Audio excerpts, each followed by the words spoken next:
미국 트럼프 대통령이 우리나라와 중국, 일본, 영국과 프랑스를 지목해서 호르무즈 해협에 군함을 보내달라고 요구했습니다. 중동 전쟁 이후 제3국의 동참을 명시적으로 요구한 건 이번이 처음인데요. 네, 군함을 파견해달라는 요청을 받은 5개국 가운데 영국만 다양한 옵션을 검토 중이라는 견해가 나왔고 나머지 4개국은 모두 신중한 반응을 보이고 있습니다. 청와대는 한미 간에 긴밀하게 소통하고 신중히 검토해 판단해 나가겠다는 입장을 밝혔는데요. 미국의 인도태평양 핵심 동맹인 일본은 아직 공식 입장을 내놓지 않았습니다. 이미 승리했다고 자신하던 트럼프 대통령이었습니다만 전쟁이 보름을 넘어가면서 점점 오리무중으로 빠져드는 듯합니다. 다른 나라까지 책임을 분담시키는 흐름인데요. 결국 트럼프 대통령이 전 세계를 전쟁으로 밀어넣는 것인지 또 전쟁의 명분은 무엇이고 누구를 위한 전쟁인지도 갈수록 조금 불분명해지는 양상입니다. 네, 백악관 국가안보보좌관을 지낸 마이크 화이트 주 유엔 미국 대사는 현재는 군사 목표물만 타격하고 있지만 상황에 따라 에너지 시설도 공격 대상이 될 수 있다고 말했는데요. 중동 전쟁의 중심축이 결국 서기로 옮겨가면서 이번 주가 거대한 변곡점이 될 것으로 보입니다. 잠시 후 자세히 짚어보겠습니다. 또 더 많은 국내 주식 정보 받아보실 분들은 카카오톡 채널 머니랩 추가하시기 바라고요. 모든 투자 판단의 책임은 투자자분들께 있다는 점도 알려드립니다. 그럼 글로벌 증시 상황부터 정리해볼까요? 최주연 아나운서 소식 전해주시죠. 호재를 찾기 어려운 시장입니다. 미국과 이란 간 전쟁이 보름을 넘기면서 국제유가는 폭등하고 있고 믿었던 경제지표마저 점점 흔들리는 모습입니다. 여기에 3호 대출 시장의 불안까지 이어지면서 금융시장에는 숨 돌릴 틈이 없는 상황인데요. 월가에서는 현재 시장이 2008년 글로벌 금융위기 직전과 유사한 흐름을 보이고 있다는 경고까지 나왔습니다. 과연 시장이 이 위험 신호들을 잘 넘길 수 있을지 주목해봐야겠습니다. 그럼 금요일장 마감상 확인해보면 다우지수와 S&P 500 지수는 가까이 0.26%, 0.61% 빠졌고요. 나스닥 지수도 1% 가까이 하락했습니다.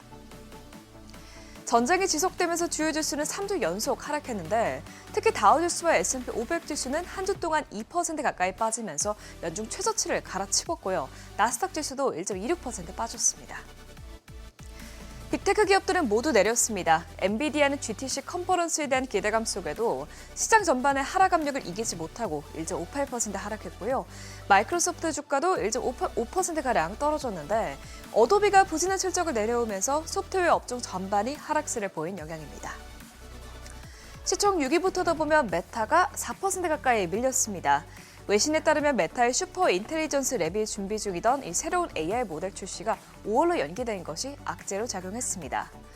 메타가 초진행 달성을 목표로 그동안 막대한 자금을 투입했지만 모델 성능이 제미나이 3에도 미치지 못한 점이 출시가 지연된 이유입니다. 뒤이어서 반도체주는 전반적으로 부진하면서 브로드컴 주가가 4% 넘게 밀려났고요. 월마트만 대표적인 경기 방어주로서 1% 가까이 뛰었습니다. 이날 경제지표 역시 실망스럽게 나왔습니다. 미국 경제의 성장세가 지난해 말에 급격하게 둔화된 것으로 나타났는데요. 4분기 GDP 잠정치는 첫 번째 속보치인 연 1.4%의 반토막인 0.7%로 발표됐습니다. 이는 시장 예상치보다도 밑도는 수준이고요. 지난해 3분기에 발표된 4.4%보다도 크게 낮아진 수치입니다. 개인 소비 지출이 줄어든 데다가 지난해 4분기에 발생한 미국 정부의 셧다운으로 정부 지출이 5.8% 감소한 점이 이 성장률을 크게 끌어내렸습니다. 반대로 물가 지표는 높은 수준을 이어갔습니다. 1월 헤드라인 PCE 수치는 전월 대비 0.3%, 전년 대비로는 2.8% 올랐고요. 근원 PCE는 전달보다 0.4%, 1년 전보다는 3.1% 오르면서 연준이 원하는 목표치인 2%를 크게 웃돌고 있습니다. 이 PCE 수치는 지난해 4월에 2.6%까지 낮아졌다가 계속해서 반등하는 추세를 보이고 있는 상황입니다. 이 지표들을 정리하면 경제는 둔화하는데 물가는 높아지고 있는 스태그플레이션이 일어나고 있다는 건데요. 이에 대한 걱정이 미시간대에서 발표한 소비자 심리지수에서도 확인됐습니다. 3월 소비자 심리지수는 55.5로 지난해 12월 이후로 가장 낮게 나왔고요. 소비자 기대지수도 56.6에서 54.1로 약화한 것으로 나타났습니다. 그나마 이날은 고용지표만 괜찮게 나왔습니다. 졸트 보고서에서 1월 구인 건수는 694만 6천 건으로 전달 대비해서 크게 증가했고요. 같은 기간 해고 건수는 감소했습니다. 다만 실제 채용률이 올라가지 않으면서 노동시장 회복세는 여전히 제한적이라는 평가도 나왔습니다. 앞으로 미국 정부가 이번 사태에 어떤 대응을 내놓을지에 대해서는 분석이 엇갈리고 있습니다. 파이낸셜 타임즈는 1년 전에 세계를 뒤흔든 미국발 관세 충격과 달리 이번에는 도널드 트럼프 대통령이 상황을 완전히 통제하기는 어렵다는 점이 가장 큰 차이라고 지적했는데요. 트럼프 대통령의 통제력이 약화될 경우 전쟁이 장기화될 가능성도 있다는 우려가 나오고 있습니다. 다만 한편에서는 증시 부양책이 나올 수 있다는 전망도 제기되고 있는데요. 이 뱅크 오브 아메리카에서는 S&P 500 지수가 6,600선 아래로 떨어질 경우 트럼프 풋이 등장할 가능성이 있다고 분석했습니다. 구체적인 대응 카드로는 관세 완화와 분쟁 완화, 혹은 금리 인하나 채권 매입 등이 거론되고 있습니다. 국제유가는 종가 기준으로 또다시 $100를 넘었습니다. 금요일에도 미국 정부는 유가를 누르기 위해서 러시아산 원유에 대한 제재를 일시적으로 풀겠다고 밝혔지만 큰 효과는 없었는데요. 결국 주간 단위로 WTI는 9% 가까이 급등했고요. 브렌트유도 11% 넘게 폭등했습니다. 이런 가운데 주말 휴장 기간 동안에는 원유 공급 차질 우려가 더욱더 높아진 상황입니다. 밤사이 마이크 왈츠 주 유엔 미국 대사는 트럼프 대통령이 이란의 핵심 석유 수출 기지인 하르그 섬의 석유 시설 공격을 검토 중이라는 질문에 대해서 트럼프 대통령은 어떤 선택지도 내려놓지 않을 것이라고 말했는데요. 만약 실제로 이 하르그 섬의 석유 시설을 타격하게 될 경우 국제유가가 더욱더 폭등할 수 있다는 경고가 제기되고 있습니다. 금요일자 국채금리는 유가 급등과 부진한 경제지표 사이에서 방향을 모색하면서 혼조세를 보였지만 한 주 기준으로는 큰 폭으로 급등했습니다. 지금까지는 유가와 인플레이션에 대한 우려가 국채금리를 끌어올렸는데요. 결국 2년물 금리는 한 주 동안 0.15%포인트 뛰면서 지난해 8월 이후로 최고치를 기록했고요. 10년물 금리도 한 주 동안 0.13%포인트 뛰어올랐습니다. 그럼 마지막으로 이번 주 주요 일정 살펴보겠습니다. 이번 주에는 글로벌 금융시장에는 이 세 가지 대형 이벤트에 주목하고 있는데 첫 번째는 미국과 이란 간 전쟁의 향방이죠. 앞서 언급한 것처럼 이란 하르그 섬의 석유 인프라가 실제로 타격을 받을 가능성, 그리고 이에 대해서 원유 시장이 어떻게 반응할지가 핵심 변수입니다. 또 이번 주에는 3월 FOMC 회의가 열립니다. 시장에서는 일단 금리 동결 가능성을 높게 보고 있지만 관건은 향후 통화 정책에 대한 전망인데요. 특히 현재 유가가 $100를 넘어선 상황에서 파월 의장이 인플레이션과 경기 전망을 어떻게 평가하고 있을지가 초미의 관심입니다. 또 마지막으로 엔비디아가 16일부터 19일까지 개최하는 GTC 컨퍼런스도 주요 이벤트입니다. 시장에서는 엔비디아가 추론 전용 AI 칩을 공개할 가능성이 제기되고 있는데요. 최근 주요 빅테크 기업들이 추론에 특화된 자체 AI 칩 개발에 속도를 내고 있는 만큼 엔비디아의 새로운 AI 칩이 이 AI 반도체 경쟁 구도를 흔들 승부수가 될 수 있다는 평가가 나오기 때문에 이 부분도 주목해서 봐야겠습니다. 지금까지 굿모닝 마켓이었습니다.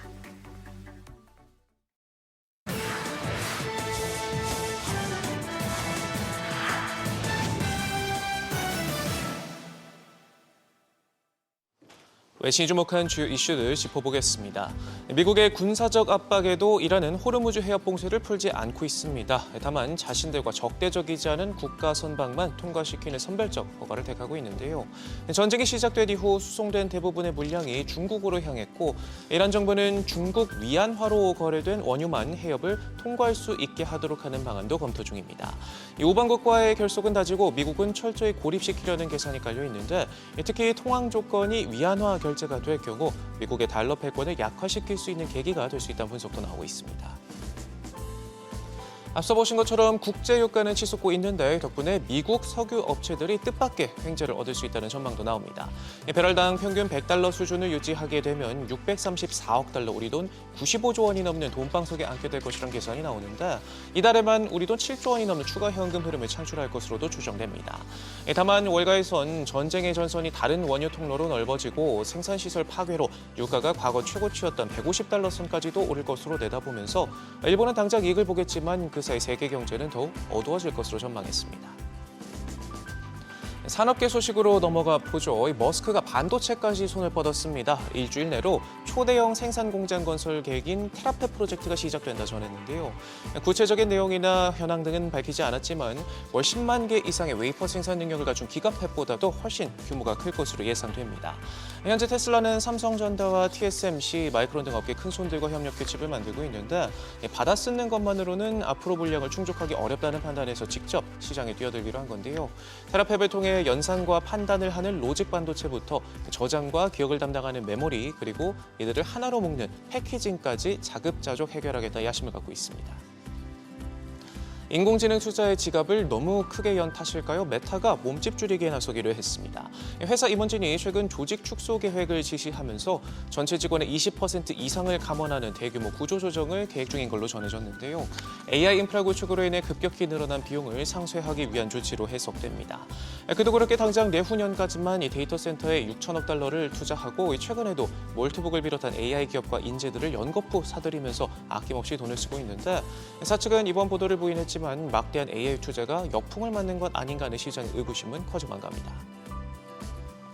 IT업계의 큰 이슈였던 중국 틱톡 소식도 보죠. 이 트럼프 행정부가 틱톡의 미국 사업권 매각을 중지하는 대가로만 100억 달러, 우리 돈 15조 원에 달하는 수수료를 챙겼습니다. 외신들은 정부가 거래를 중지하고 이렇게 막대한 돈을 챙긴 건 전례 없는 일이다 봤는데 실제로 일반적인 거래에서 자문을 맡은 투자은행이 받는 수수료는 거래 대금의 대략 1%가 채 안 되는 반면 트럼프 행정부는 이른바 복비로만 거래액의 70% 이상을 챙겼습니다. 미국 정부는 최근까지 주요 기업 거래에 잇따라 개입해 막대한 수익을 거두고 있는데요. 엔비디아와 AMD 등 대중 반도체 수출 매출 일부를 수수료로 받고 인텔에 지급한 보조금의 대가로 지분 10%를 확보하는가 하면 일본 제철의 UST 인수 과정에서는 기업 의사결정에 거부권 행사할 수 있는 황금줄을 손에 넣기도 했습니다.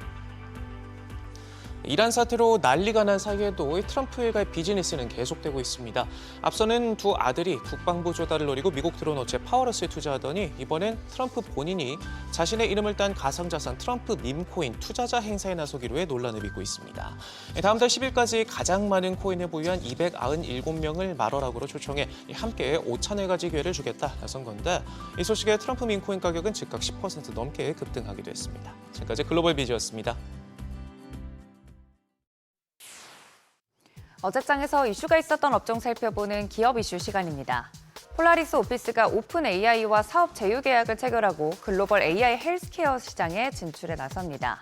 폴라리스 오피스는 이번 계약을 통해 미국 의료정보보호법 기준을 충족하는 의료 데이터 처리 환경을 구축하고 오픈 AI 기반 AI 기술을 활용한 헬스케어 솔루션 사업을 본격화할 계획이라고 밝혔는데요. 업계에서는 의료 제약 데이터 기반 AI 분석 시장이 빠르게 성장하면서 향후 글로벌 제약 연구 개발 과정에서도 핵심 인프라 역할을 할 것으로 보고 있습니다. 해당 소식에 폴라리스 오피스 지난주 금요일 상한가로 마무리가 되는 모습이었고 뒤이어서 AI 챗봇과 관련된 테마 전반적으로 움직였습니다. SKAI는 29.38%, YG너도 27%대 급등세 보였으며 폴라리스 AI까지 16%대 강세 보였습니다. 낮은 PER과 원전주라는 점이 재부각되면서 대우건설의 주가가 급등했습니다. 여기에 신규 수주에 대한 기대감도 작용한 것으로 보이는데요. 증권가에서도 체코 두코바니, 태물린 원전, 베트남, 미국, 국내 원전 등 추가 사업 기회에 주목하고 있습니다. 이와 함께 대우건설은 현재 추정 PER이 약 19배 수준인데 동일한 건설업종의 평균 PER이 41배라는 점에서 저평가로 평가받고 있는 점도 주가 상승에 영향을 준 것으로 보입니다. 건설주 전반적으로 함께 살펴보시면 대우건설이 17%대 급등세 보이면서 가장 큰 폭으로 올랐고 GS건설이 뒤이어서 8.49%, 현대건설도 5.59% 올랐으며 HDC 현대산업개발까지 2.8%대 강세 보였습니다. 게임주 펄어비스의 주가가 신작 붉은 사막에 대한 기대감에 힘입어 주가가 급등세 보였습니다. 20일 붉은 사막의 출시를 앞두고 정식 트레일러 영상을 공개하자 기대감에 매수세가 유입된 것으로 풀이됩니다. 이외에도 게임주 중에서는 한화 에어로스페이스와 이 피지컬 AI 전략 동맹을 구축한다고 발표한 크래프톤, 2030년 매출 5조 원을 목표로 내세운 NC소프트의 주가도 강세 보였습니다. 게임주들 아울러서 살펴보면 펄어비스가 9.48% 오르면서 가장 큰 상승폭 보였고요. 뒤이어서 말씀드린 크래프톤도 8%대, NC소프트도 7.78% 올랐으며 마지막으로 컴투스까지 4%대 강세 보였습니다.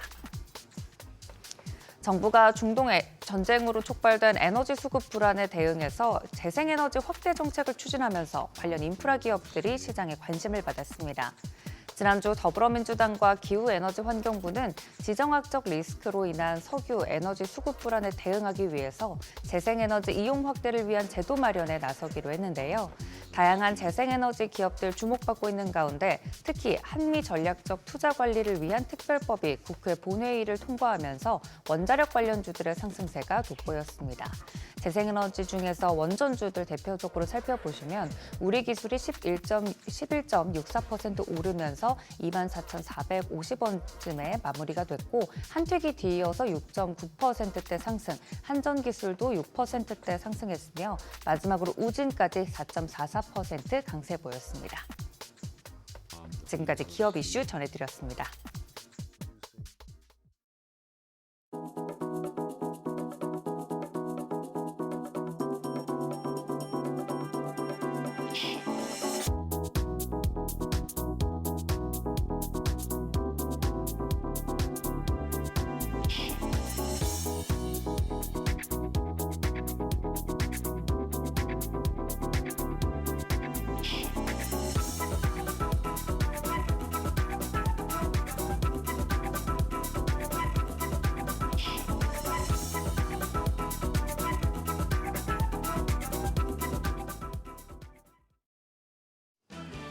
전쟁이 길어지면서 투자하기 더욱 조심스러워지는 상황입니다. 그래도 코스피 대비해서 코스닥은 잘 버텨주고 있습니다. 코스닥 미국의 이란 공습이 시작된 이후에 1.34% 상승했습니다. 코스피가 하락한 것과는 정반대의 모습이죠. 연초 이후 급등했던 대형주 중심으로 차익 실현 매물이 나오고 유가 상승으로 위험자산 회피 심리가 강해지고 있는데요. 이런 가운데 이번 주가 이란 사태의 최대 변곡점이 될 것이란 말까지 나옵니다. 일단 지난주 시장부터 복귀하시죠. 전 거래일 코스피는 1.7% 하락하면서 5,487선까지 내렸습니다. 반면 코스닥은 0.4% 상승해 1,152선을 기록했습니다. 주간 기준으로도 코스피는 1.75% 하락했고 코스닥은 하락이 0.15%에 그쳤습니다. 수급적으로 지난주 금요일에도 코스피에서 외국인이 대규모 순매도하면서 지수 하락을 주도했습니다. 1조 4,500억 원 팔아냈고 기관 역시 1조 400억 원 넘는 매도 우위를 기록했습니다. 이런 가운데 개인만 홀로 2조 4,512억 원 순매수했습니다. 코스닥 시장에서는 기관이 2,526억 원 순매수하면서 시장을 방어했습니다. 기관과 외국인 모두 제약업종은 순매수하는 모습이었고요. 이런 가운데 외국인은 800억 원 넘게 팔아냈고 개인도 1,325억 원 매도 우위를 기록했습니다. 코스피 시총 상위 종목 대체로 하락했습니다. 미국 반도체주 부진에 외국인 투매가 나오면서 반도체 투톱은 나란히 2%대 약세 보였습니다. 반면 두산 에너빌리티, 글로벌 원전 수주 모멘텀이 부각되며 2.9% 상승 마감했습니다. 코스닥 시총 상위 10위권 내에선 제약 바이오주들이 선방했습니다. 글로벌 학회 등을 앞두고 ABL 바이오와 코오롱 티슈진, 리가켄 바이오, 펩트론 등이 상승하며 지수의 하락을 막아냈습니다. 환율 움직임이 심상치 않습니다. 환율 1,500원을 뚫었습니다. 정규장 마감 시간 환율은 12연 50전 오른 1,493원 70전을 기록했었습니다. 이후에 야간 거래에서 1,500원을 뚫으면서 외환위기 이후에 최고치를 기록했다가 소폭 후퇴하는 모습이었는데요. 역외 환율은 14일 새벽 6시 기준으로 1,501원 50전을 기록하며 다시 1,500원 넘어섰습니다. 오늘 환율 1,500원 위에서 출발한다면 외국인 매도세를 더욱 자극하는 요인이 될 수 있습니다. 환율 상황 예의주시하시죠. 국제 정세가 불안하고 외환시장 변동성이 큰 가운데 이번 주도 굉장히 많은 일정이 예정돼 있어서 꼼꼼하게 체크하셔야겠습니다. 목요일에 글로벌 중앙은행들의 금리 결정이 줄줄이 이어집니다. 미국과 일본 등은 기준금리를 유지할 것으로 예상이 됩니다. FOMC는 금리 결정보다도 경제 전망과 점도표 등에 관심이 쏠리고 있습니다. 이에 앞서 수요일 밤에는 미국의 2월 PPI가 발표됩니다. 한편 금융시장 시선은 현지 시간 9일 개막하는 엔비디아의 연례개발자 컨퍼런스 GTC에 쏠릴 전망입니다. 엔비디아는 올해 행사에서 차세대 AI 가속기인 베라 루빈의 실물을 공개할 예정인데요. 행사 하이라이트인 젠슨왕 CEO의 기조연설은 우리 시간으로 화요일 새벽 3시에 예정돼 있습니다. 한편 오늘은 코스닥 시장에 인간 유전체 기반 혁신 신약 개발 기업인 카나프 테라퓨틱스가 신규 상장합니다. 새내기주 어떤 성적표를 받아들일지 주목됩니다. 전 거래 시간의 거래에서는 중동 전쟁 영향으로 비료와 곡물 관련주들이 강했는데요. 다만 뉴욕 증시에서 단기 급등했던 비료 관련주를 하락했기 때문에 오늘 국내 증시에서 관련주 어떤 흐름 보일지 체크하셔야겠습니다. 그럼 프리마켓 통해 개장 분위기 가늠해 보시죠. 우리가 쉬는 사이에 중동 전쟁 긴장감은 더욱 높아졌고 고유가의 기대치를 밑돈 경제지표 등의 뉴욕 증시는 또 하락 마감했습니다. 시장 분위기 굉장히 얼어붙어 있는데요. 이런 가운데 지금 유가증권 시장 시총 상위 종목들을 보면 반도체 투톱은 반등합니다. 삼성전자가 0.2% 가까운 오름세로 18만 3,800원, SK하이닉스가 0.9% 강세로 91만 8천원 기록하고 있습니다. 반면 현대차는 1.6% 약세입니다. 50만 9천원. LG에너지솔루션이 0.7% 내림세로 36만 6,500원. 한화에어로스페이스가 약보합 정도고요. 삼성바이오로직스는 보합입니다. 코스닥 시장 시총 1위부터 6위까지 확인하시죠. 흐름 엇갈리고 있습니다. 에코프로가 0.7% 약세, 거래가 14만 9,400원. 반면 알테오젠이 0.4% 오르면서 36만 3천 원대 거래됩니다.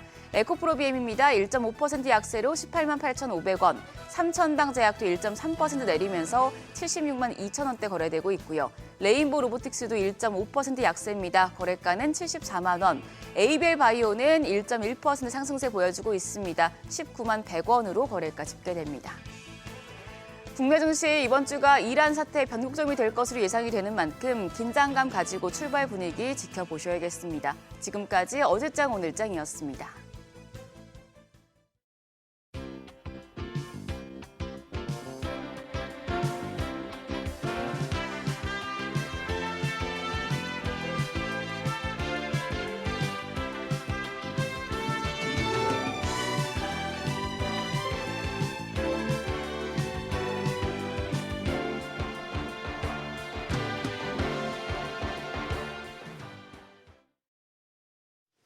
지난주 외국인가 기관이 가장 많이 순매수한 종목을 살펴보는 투자자 순매수 탑5 시간입니다. 미국 국채금리가 급등하면서 국내 금융시장에도 긴장감이 높아지고 있습니다. 중동 전쟁 여파로 국제 유가가 오르며 인플레이션 재점화 우려가 커진 가운데 외국인은 지난 한 주간 코스피 시장에서 약 6조 원을 순매도했습니다. 이런 가운데 외국인은 두산에너빌리티, 한화에어로스페이스, 삼성중공업, 하나오션, APR을 순매수한 것으로 나타났습니다. 롤러코스터 장세가 이어진 코스피 시장에서 두산에너빌리티는 웃었습니다. 혼조세 속에서도 외국인과 기관의 선택을 받아서 순매수 1위에 올랐는데요. 미국이 다시 원전건설에 시동을 걸면서 국내 원자력 밸류체인 기업들의 수혜가 가시화되고 있습니다. 두산에너빌리티는 대형 원전뿐만 아니라 중장기 성장 동력인 가스터빈 사업도 호조를 보이고 있는데요. KB증권은 이를 바탕으로 두산에너빌리티의 목표 주가를 13만 5천 원으로 상향 조정하기도 했습니다. 지난주 코스피 시장에서 외국인 투자자가 4거래일 동안 순매도를 이어갔지만 조선주에는 오히려 순매수세가 유입되고 있습니다. 조선주 강세는 중동발 지정학적 리스크가 주요 요인으로 꼽히고 있습니다. 에너지 가격 상승과 공급망 불안이 커지면서 LNG 운반선 수요 확대 가능성이 커지고 있는데요. 이로 인한 신규 발주 기대감이 커지면서 국내 조선주에 대한 투자 심리를 자극하고 있습니다. 호르무즈 해협이 글로벌 원유가 통과하는 요충지인 만큼 봉쇄 사태가 장기화될 경우 조선주가 강세를 이어갈 것이란 증권가의 평가가 나오고 있습니다. 코스닥 시장에서 외국인 투자자들은 지난주 내내 매도 우위를 기록했습니다. 그럼에도 불구하고 지난주 코스닥은 중동발 악재에도 상대적으로 잘 버티고 있는데요. 외국인 자금은 원전과 바이오주에 집중됐습니다. 순위권 보면 우리기술, D&D 파마텍, 로킷헬스케어, 솔리드, 알지노믹스가 이름을 올렸습니다. 원자력 발전 제어 시스템을 기반으로 하는 우리기술이 1위에 올랐습니다. 우리기술은 지난주 금요일장에서 11% 넘는 급등세를 연출했는데요. 실제로 연출했는데요. 외국인의 순매수 상위권에 올랐습니다.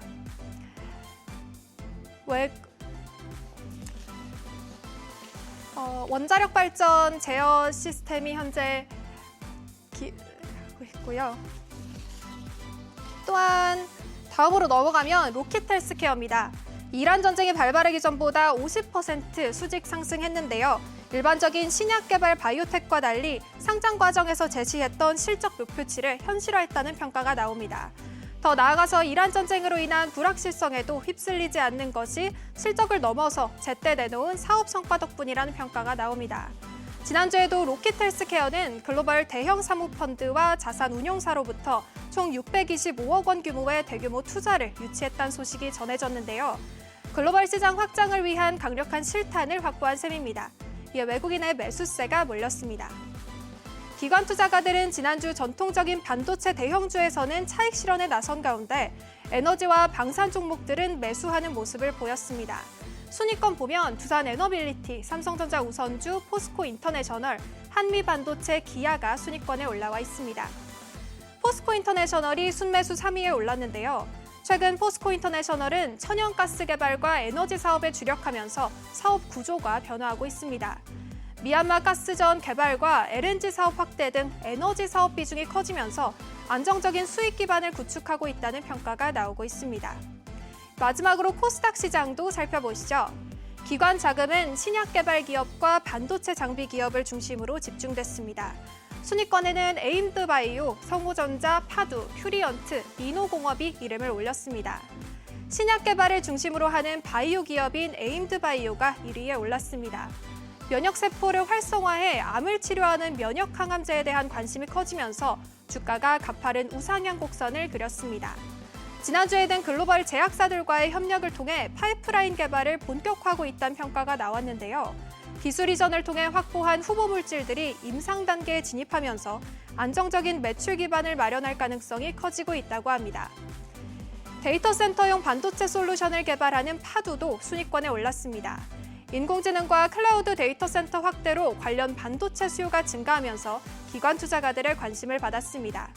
지금까지 투자자 순매수 탑5 시간이었습니다.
현재 시각 8시 29분 향해 갑니다. 저희 방송 외에도 다양한 주식 정보 원하시는 분들은 카카오톡 채널에서 머니를 검색하셔서 친구 추가하시기 바랍니다. 지금 많은 분들이 이제 호르무즈 해협 그리고 이란에서 전쟁 소식, 유가 이런 거 많이 보실 것 같은데 주말에 또 보니까 미국이 그 이란의 카르그 섬을 타격했잖아요. 예. 물론 이제 원유 시설은 피했다고 하는데 글쎄요, 이것도 추이를 봐야 될 것 같고 호르무즈 해협에 대해서 봉쇄하지 말라는 뜻이기도 하잖아요. 네. 예. 뭐 저희가 오프닝에서 언급했던 5개국에 대한 어떤 네. 군함 파견 요구, 이 하루하루 지금 진짜 어디까지 갈지 그렇죠. 수습 단계라기보다는 자꾸 이렇게 좀 더 어지러워지는 느낌이죠. 네네네. 그 하르그 섬이라는 거는 이번에 또 처음 알았습니다. 그런 섬이 예. 있는 줄도 몰랐고. 거기가 이란 원유 수출 터미널이라면서요. 그렇더라고요. 예. 네, 사진 봐서는 그냥 허허벌판에 그냥 뭐 산호초 섬이던데. 예. 아유, 어쨌거나 이래저래 또 그동안 항상 세계 증시를 갖다가 완전 압도하던 상승률 보이던 우리 코스피가 3월 들어서는 또 인도네시아 다음으로 많이 빠졌네요. 인도네시아가 한 13%대, 우리가 한 12%대. 아직 뭐 코스닥은 상대적으로 좋습니다만 물론 다 마이너스긴 한데 네, 그런 상황에 오늘 이제 이번 주 글쎄 뭐 목요일 날 아침에 FMC 얘기할 겨를이 있을런지 몰라요. 이거 완전 뒷전이야 요즘. 지금은 다 이제 중동 쪽 이슈하고 그죠? 유가가 네. 사실은 가장 큰 변수죠. 네. 아 트럼프 대통령이 어떻게 그 트루소셜에 그 하르그 섬 트럼프를 타격하는데 재미삼아 몇 분 더 공격할 수 있다. Just for fun이라고. 네네. 이거는 좀 논란이 생길 만한 표현 아니에요? 좀 거칠죠 표현이. 거칠기도 하고 그렇게 가볍게 얘기할 수 있는 내용인가 싶기도 하고 재미삼아 전쟁을 하는 건 아닐 텐데. 아 참. 일반인 상식으로는 이해하기 힘든 캐릭터는 분명합니다. 그러게요. 참 네. 근데 캐비넷 시즌 총 전쟁 기간이 4주에서 6주라고 얘기를 하니까 케빈 헤셋. 네, 또 이게 참 어느 쪽 말을 또 월가에서는 여전히 또 희망 고문을 또 하고 있는 상황이기도 하고 그러니까요. 네, 쉽지 예. 않네요. 저는 오랜만에 모셔봅니다. HS 아카데미 이호석 대표 함께합니다. 어서 오세요. 네, 어서 오세요. 안녕하세요. 네, 이 대표 오랜만입니다. 네네. 요즘은 또 전쟁 전문가 되셨겠더라. 그죠? 아니, 이것도 아니. 시장 쫓아가려면 공부 많이 하실 것 아니 같은데. 아니요, 전쟁 전문가는 아닙니다. 무기 네. 전문가. 아, 네네. 그 전문가 해봐야 잘 맞히지도 못하고 어차피 다 틀리잖아요. 틀릴 수밖에 없는 거고. 말씀하신 대로 트럼프가 도대체 무슨 말을 할지 아무도 모르는 상황이라서 그러니까요. 예상하기 참 어려운 상황인 것 같습니다. 네. 지금 이거 어떻게 이 대표 보시기에도 지금 가장 시장에 제일 중요한 변수는 이 전쟁인가요? 그렇게 보시는 거죠? 네, 그렇죠. 아무래도 지금 현재 이제 전쟁이 어떤 식으로 전개되느냐가 굉장히 좀 중요할 것 같긴 한데요. 시작하기 전에 그냥 저의 생각을 그냥 네, 네. 정리를 해서 말씀드리면, 네, 굉장히 어려운 상황입니다. 여러 가지 면에서요. 일단 전쟁 때문에 유가가 올랐고 이게 유가만 오르는 게 아니라 비료 가격도 굉장히 많이 맞아요. 올라가고 예. 있고 그래요. 이게 식품 가격으로 연결되고 있고 이게 그러면 결국은 하반기에 미국의 물가를 자극할 가능성이 점점 높아지고 있습니다. 그러다 보니까 지난주에 있었던 매크로 변수 중에 제일 중요했던 거는 이번 주 FOMC 회의가 있죠. 근데 네. 그거는 관심이 없고요. 예. 연말까지 금리 인하를 한 번도 못 할 수도 있다라는 이제 전망들이 나오기 시작했어요. 그래서 지금 CME 실제로 페드워치를 봐서는 금년에 금리 인하 물 건너간 걸로 시장을 보는. 네, 이미 이제 그렇게까지 네. 반영하고 있는데 이유는 말씀드린 대로 유가도 유가지만 전반적인 물가 상승 우려가 있다라는 거죠. 네. 그럼 이제 물가는 지금 올라가고 있는데 네. 미국 경제는 어떤가 보면은 경제도 안 좋습니다. 그러니까 여러 가지 면에서 보면은 미국의 경제 체력 자체가 굉장히 약해졌다라는 그런 신호들이 여기저기서 나오고 있는 상황이에요. 네. 근데 이런 상황이면은 좀 버틸 수 있는 체력들이 좀 있어야 되죠. 그러니까 네. 이제 뭐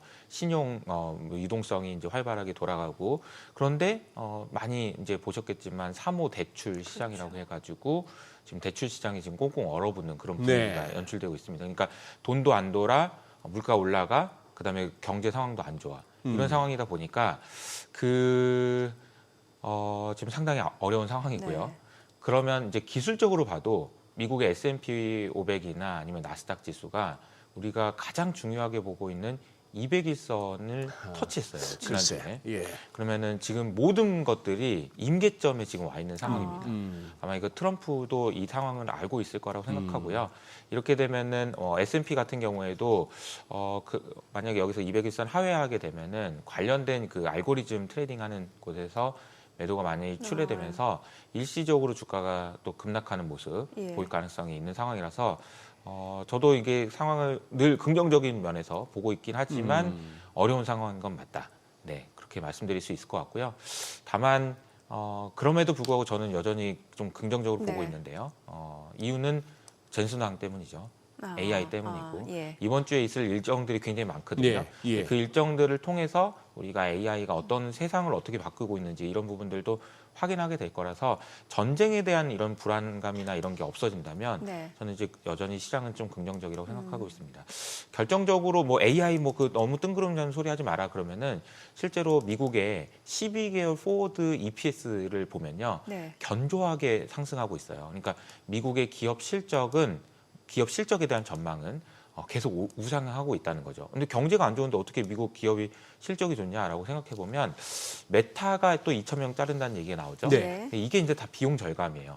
기업이 실적이 좋아지는 거는 경제가 안 좋아지는 거랑 또 다른 면이거든요. 그러니까 비용을 줄이고 AI를 통해서 매출을 늘리고 이러다 보니까 미국에 있는 기업들이 지금 생산성이 높아지고 지금 실적이 좋아지고 있는 상황이에요. 그러니까 기업 실적이 좋아지고 있는 구간에서는 아마 이제 전쟁 때문에 지금 심각하게 좀 걱정되는 상황이 일시적으로는 있을 수 있지만 네. 연간으로 봤을 때는 계속해서 긍정적인 흐름을 이어가도 되지 않을까라고 생각합니다. 뭔가 좀 고용 없는 성장이 좀 이어질 수도 있다라는 얘기네요. 이제는 고용 없는 성장이 이제 일반화되겠죠. 시작되고 네. 일반했다. 예. 미국에서도 지금 고용 시장이 숫자를 보면요. 그 과거에 뭐 이제 1960년대에 뭐 5천만 명 정도 일하는 사람들, 미국에서 일하는 사람 총 숫자를 보면 그러니까 뭐 한 달에 20만 명 늘었고 이런 거는 요새는 볼 필요가 없는 것 같아요. 네. 왜냐면 1년 있다가 다 바꿔버리잖아요. 글쎄, 이거는 맞아요. 볼 필요가 없는 것 맞아요. 같고 예. 지금 미국에서 일하는 사람이 얼마나 늘어났냐 이런 걸 보면요. 지금 1.5억 명에서 지금 1년대에 유지되고 있어요. 예. 그러니까 고용은 없습니다. 네. 미국에서는. 그런데도 지금 성장이 계속되고 있다? 그거는 AI 때문이라고 보시는 게 맞다는 생산성, 거죠. 수익성이 네. 좋아지고 있다. 예. 야, 고용 없는 성장. 이 표현 참 오랜만에 나온다. 언제 들었더라 이 얘기를.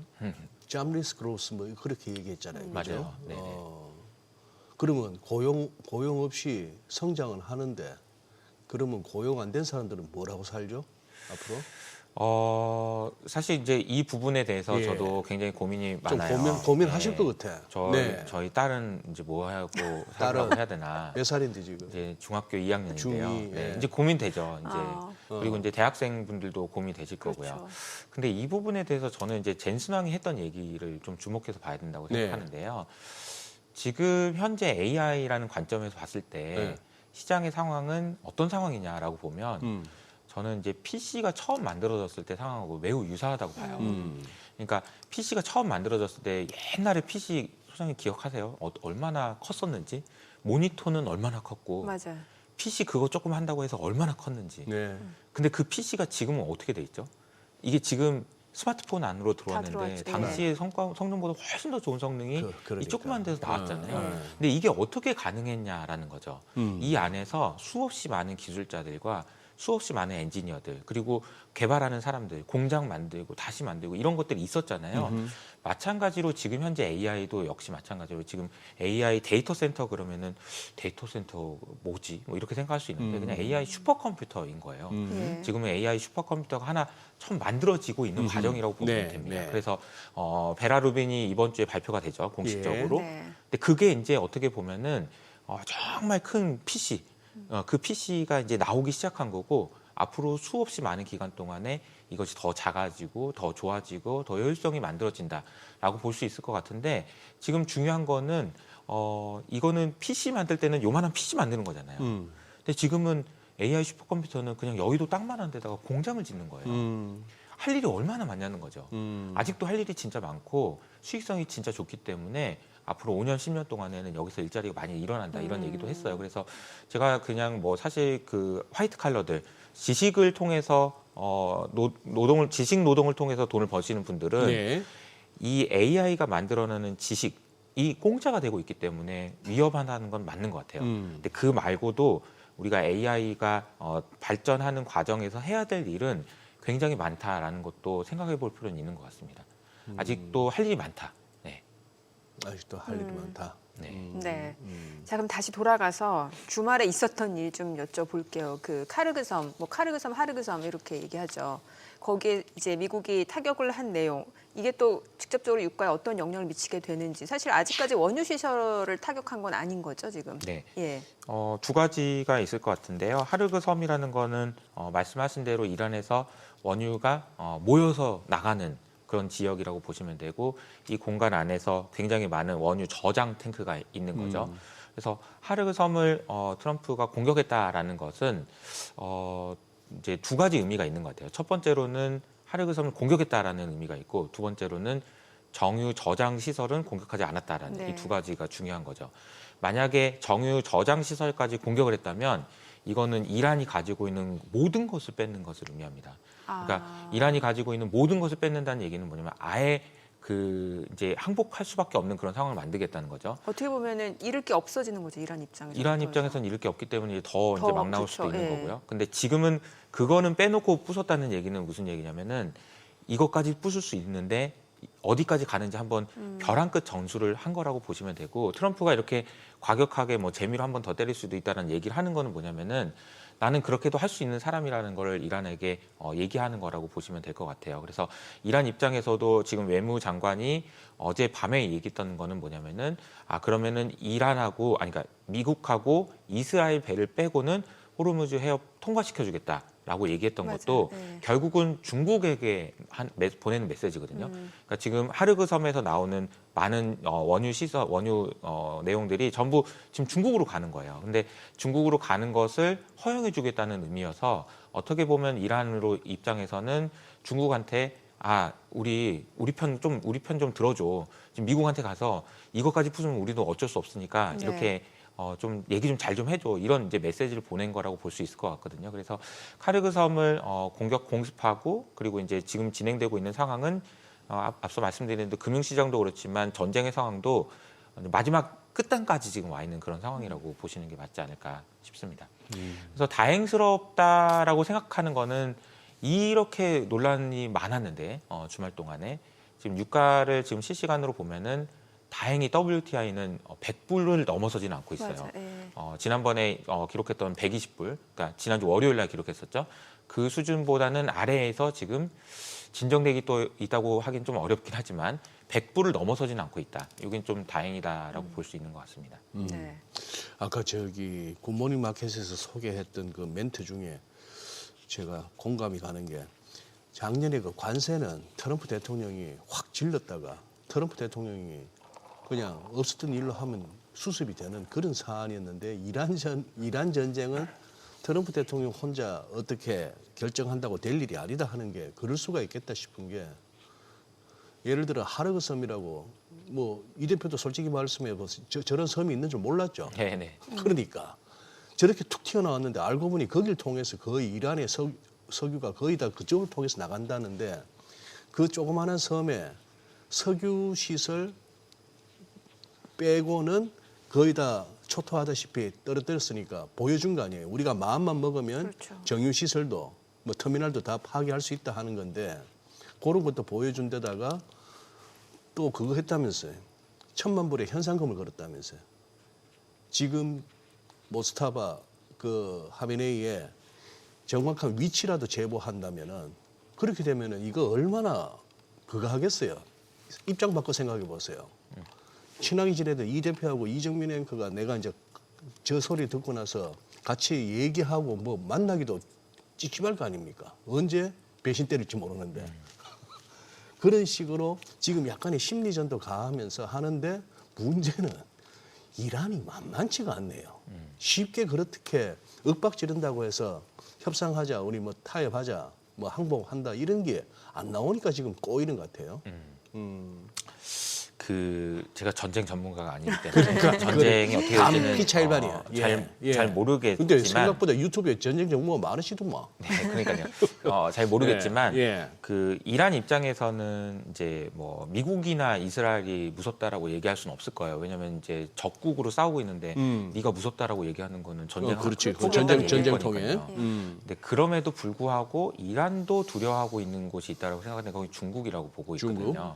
왜냐하면 이란에 있는 그 원유를 거의 대부분 다 중국에 수출하고 있고 이란이 경제도 중국이 지탱해주고 있는 상황이라고 볼 수 있는 것 같아요. 그래서 중국이 어떤 입장을 취하는지도 되게 중요할 것 같아요. 근데 뉴스를 포함해서 보면은 이란과 관련된 뉴스들도 중요하지만 지금 다음 주에요. 이제 미국과 중국의 정상회담이요. 네. 이게 참 웃기죠. 이게 보면은 지금 트럼프는 뭐 장난으로라도 뭐 전쟁을 하겠다는 얘기를 하고 있는 와중에 시진핑과 트럼프를 만날 준비를 하고 있습니다. 예. 그리고 이제 재무장관들끼리 모여서 프랑스에서 협의를 한다는 얘기가 나오고 있고요. 예. 그리고 앞으로 무역과 관련돼서 새로운 정책을 좀 우리 둘이 한번 얘기해보자는 얘기가 나와요. 네. 그러니까 그 얘기는 무슨 얘기냐면 중국하고 미국은 이란의 전쟁과 관계없이 혹은 영향을 받아서 지금 협상을 진행하고 있다라는 이야기인 거고요.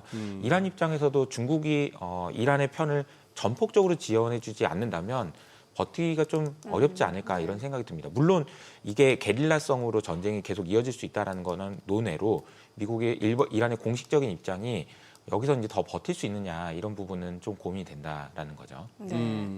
여기다 트럼프 대통령이 또 트루스 소셜에다가 이제 우리나라, 중국, 일본, 영국, 프랑스 이 5개국은 콕 집어가지고 호르무즈 해협의 군함을 좀 파견해달라 이렇게 얘기를 했단 말이죠. 이거는 어떻게 받아들여야 되는 거예요? 이거는 또 어떻게 받아들여야 되냐. 역시나 예. 마찬가지 제가 전쟁 전문가가 시장 전문가가 아니기 때문에 다 잘 추측이죠. 모른다는 가정하에. 예, 예. 네. 이제 그 앞에 적두어는 안 붙이셔도 돼요. 아, 네네. 예. 우리도 마찬가지, 시청자분도 마찬가지. 전쟁 전문가 없이 지금. 예. 근데 이제 결국은 이 네. 얘기도 너 누구 편이냐라는 걸 피하식별하는 그런 과정 아닐까요? 그러니까 그러게요. 이란도 글쎄. 마찬가지고요, 미국도 마찬가지로 네. 너 어느 편에 쓰는 거야라는 거를 지금 얘기해봐라는 맞아요. 이야기고 듣는 사람 입장에서 우리나라를 포함해서 모든 나라가 알았어 그럼 당장 보낼게를 얘기할 수는 또 없는 거잖아요. 그냥 그 SNS에다 저렇게 하나 올린 걸 가지고 그러니까요. 그래서 예. 좀 당황스러운 상황인 건 맞는 거죠. 근데 요거는 제가 한 가지 말씀드리고 싶은 거는 결국은 지금 유가가 어떻게 되느냐가 중요하잖아요. 맞아요. 그럼 과거에 유가가 이런 중동 쪽에서 이제 지정학적인 리스크가 발생했을 때 유가가 많이 올랐을 때가 언제였을지를 한번 돌이켜 생각해 보면 네. 1970년대거든요. 1973년, 그리고 1979년 두 차례 있었습니다. 우리는 이걸 오일 쇼크라고 이야기하죠. 1차, 2차로 1차, 나눠서. 2차 오일 네. 쇼크. 근데 1차 오일 쇼크가 일어났었던 트리거를 제공했던 게 또 전쟁이었습니다. 그게 중동의 4차 중동 전쟁이었거든요. 근데 여기서 우리가 한번 질문을 해볼 필요는 있는 거예요. 그러면은 1차, 2차, 3차 때는 왜 유가가 안 올랐고 4차 때 오른 거지? 네. 그러니까 전쟁도 중요한데요. 네. 전쟁 이후에 유가가 계속해서 오르고 오르는 유가가 계속 유지되는지 여부를 결정하는 것은 원유의 수요와 공급 상황이라는 거죠. 네. 당시에. 그러니까 1차, 2차, 3차 때도 똑같이 중동에서 나 지금 막 생산 안 한다, 안 보낸다, 뭐 다 얘기 있었지만 유가가 안 올랐던 이유 그건 뭐냐면은 원유가 남아 돌았기 때문입니다. 전 세계적으로. 1960년대까지만 해도 그런 일들이 일어났었는데 그때 70년대, 73년에 4차 중동 전쟁이 나니까 유가가 3불에서 12불까지 4배 오르거든요. 예. 그러니까 우리로 따지면 240불 간 겁니다. 어허. 게다가 12불에서 유지가 됩니다. 이게 중요한 거예요. 예, 왜냐하면 맞아요. 그 70년대부터 미국에서는 원유에 대한 수요가 급증하기 시작하고요. 중동 아니면은 원유가 부족한 상황이 되다 보니까 이런 현상이 나타났다는 거죠. 1979년 이란의 혁명이 이슬람 혁명이 일어났을 때 마찬가지입니다. 그때도 12불, 13불 하던 유가가 40불까지 올라가고 그게 유지가 됩니다. 그러면 지금 우리가 지금 시장 상황에서 전쟁에 대해서는 우리가 예상하기 좀 어렵다라는 걸 얘기하더라도 전쟁이 끝난 이후에도 네. 지금의 유가, 100불 수준의 유가가 유지될 것이냐 이건 결국 수요와 공급이라는 거죠. 근데 제 생각에는 수요와 공급 측면에서 보면 공급 누가 할래? 할 사람 많아요. 베네수엘라 있죠. 그리고 러시아 있죠. 사우디 있죠. 할 곳은 정말 많습니다. 그 쉐일도 퍼내면 되잖아요. 쉘 더 파면 되는 거고요. 트럼프 입장에서는 이런 상황에서 이제 이 다음에 할 얘기는 유가가 이렇게 높은데 네. 드릴 베이비 드릴 내가 해야 된다고 글쎄. 했잖아 이렇게 얘기할 거고요. 아. 베네수엘라 가서 기름 더 캐. 다 가서 해. 얼마든지 얘기할 수 있는 상황이거든요. 그럼 네. 공급이라는 것은 지금 현재 호르무즈 해협이 묶여 있다는 걸 제외하고 생산할 수 있는 여력이 없냐? 전혀 그렇지 않습니다. 네. 그래서 이게 이 유가가 올해 연말까지 계속된다라고는 전망을 하기도 좀 어려운 상황이다라고 볼 수 있다는 거죠. 그래서 저는 이런 상황을 보면 전쟁이 언제 끝날지는 알 수가 없어요. 네네. 그런데 지금 수요와 공급 측면에서 보면은 여전히 지금 공급 우위의 시장이라고 보는 게 맞는 것 같고요. 그렇기 때문에 조금 더 전쟁 이전의 유가보다는 높은 수준이 유지될 수는 있지만 지금 100불, 120불 하는 유가가 연말까지 유지된다라고 전망하기는 좀 어렵다라고 생각할 수 있다는 거죠.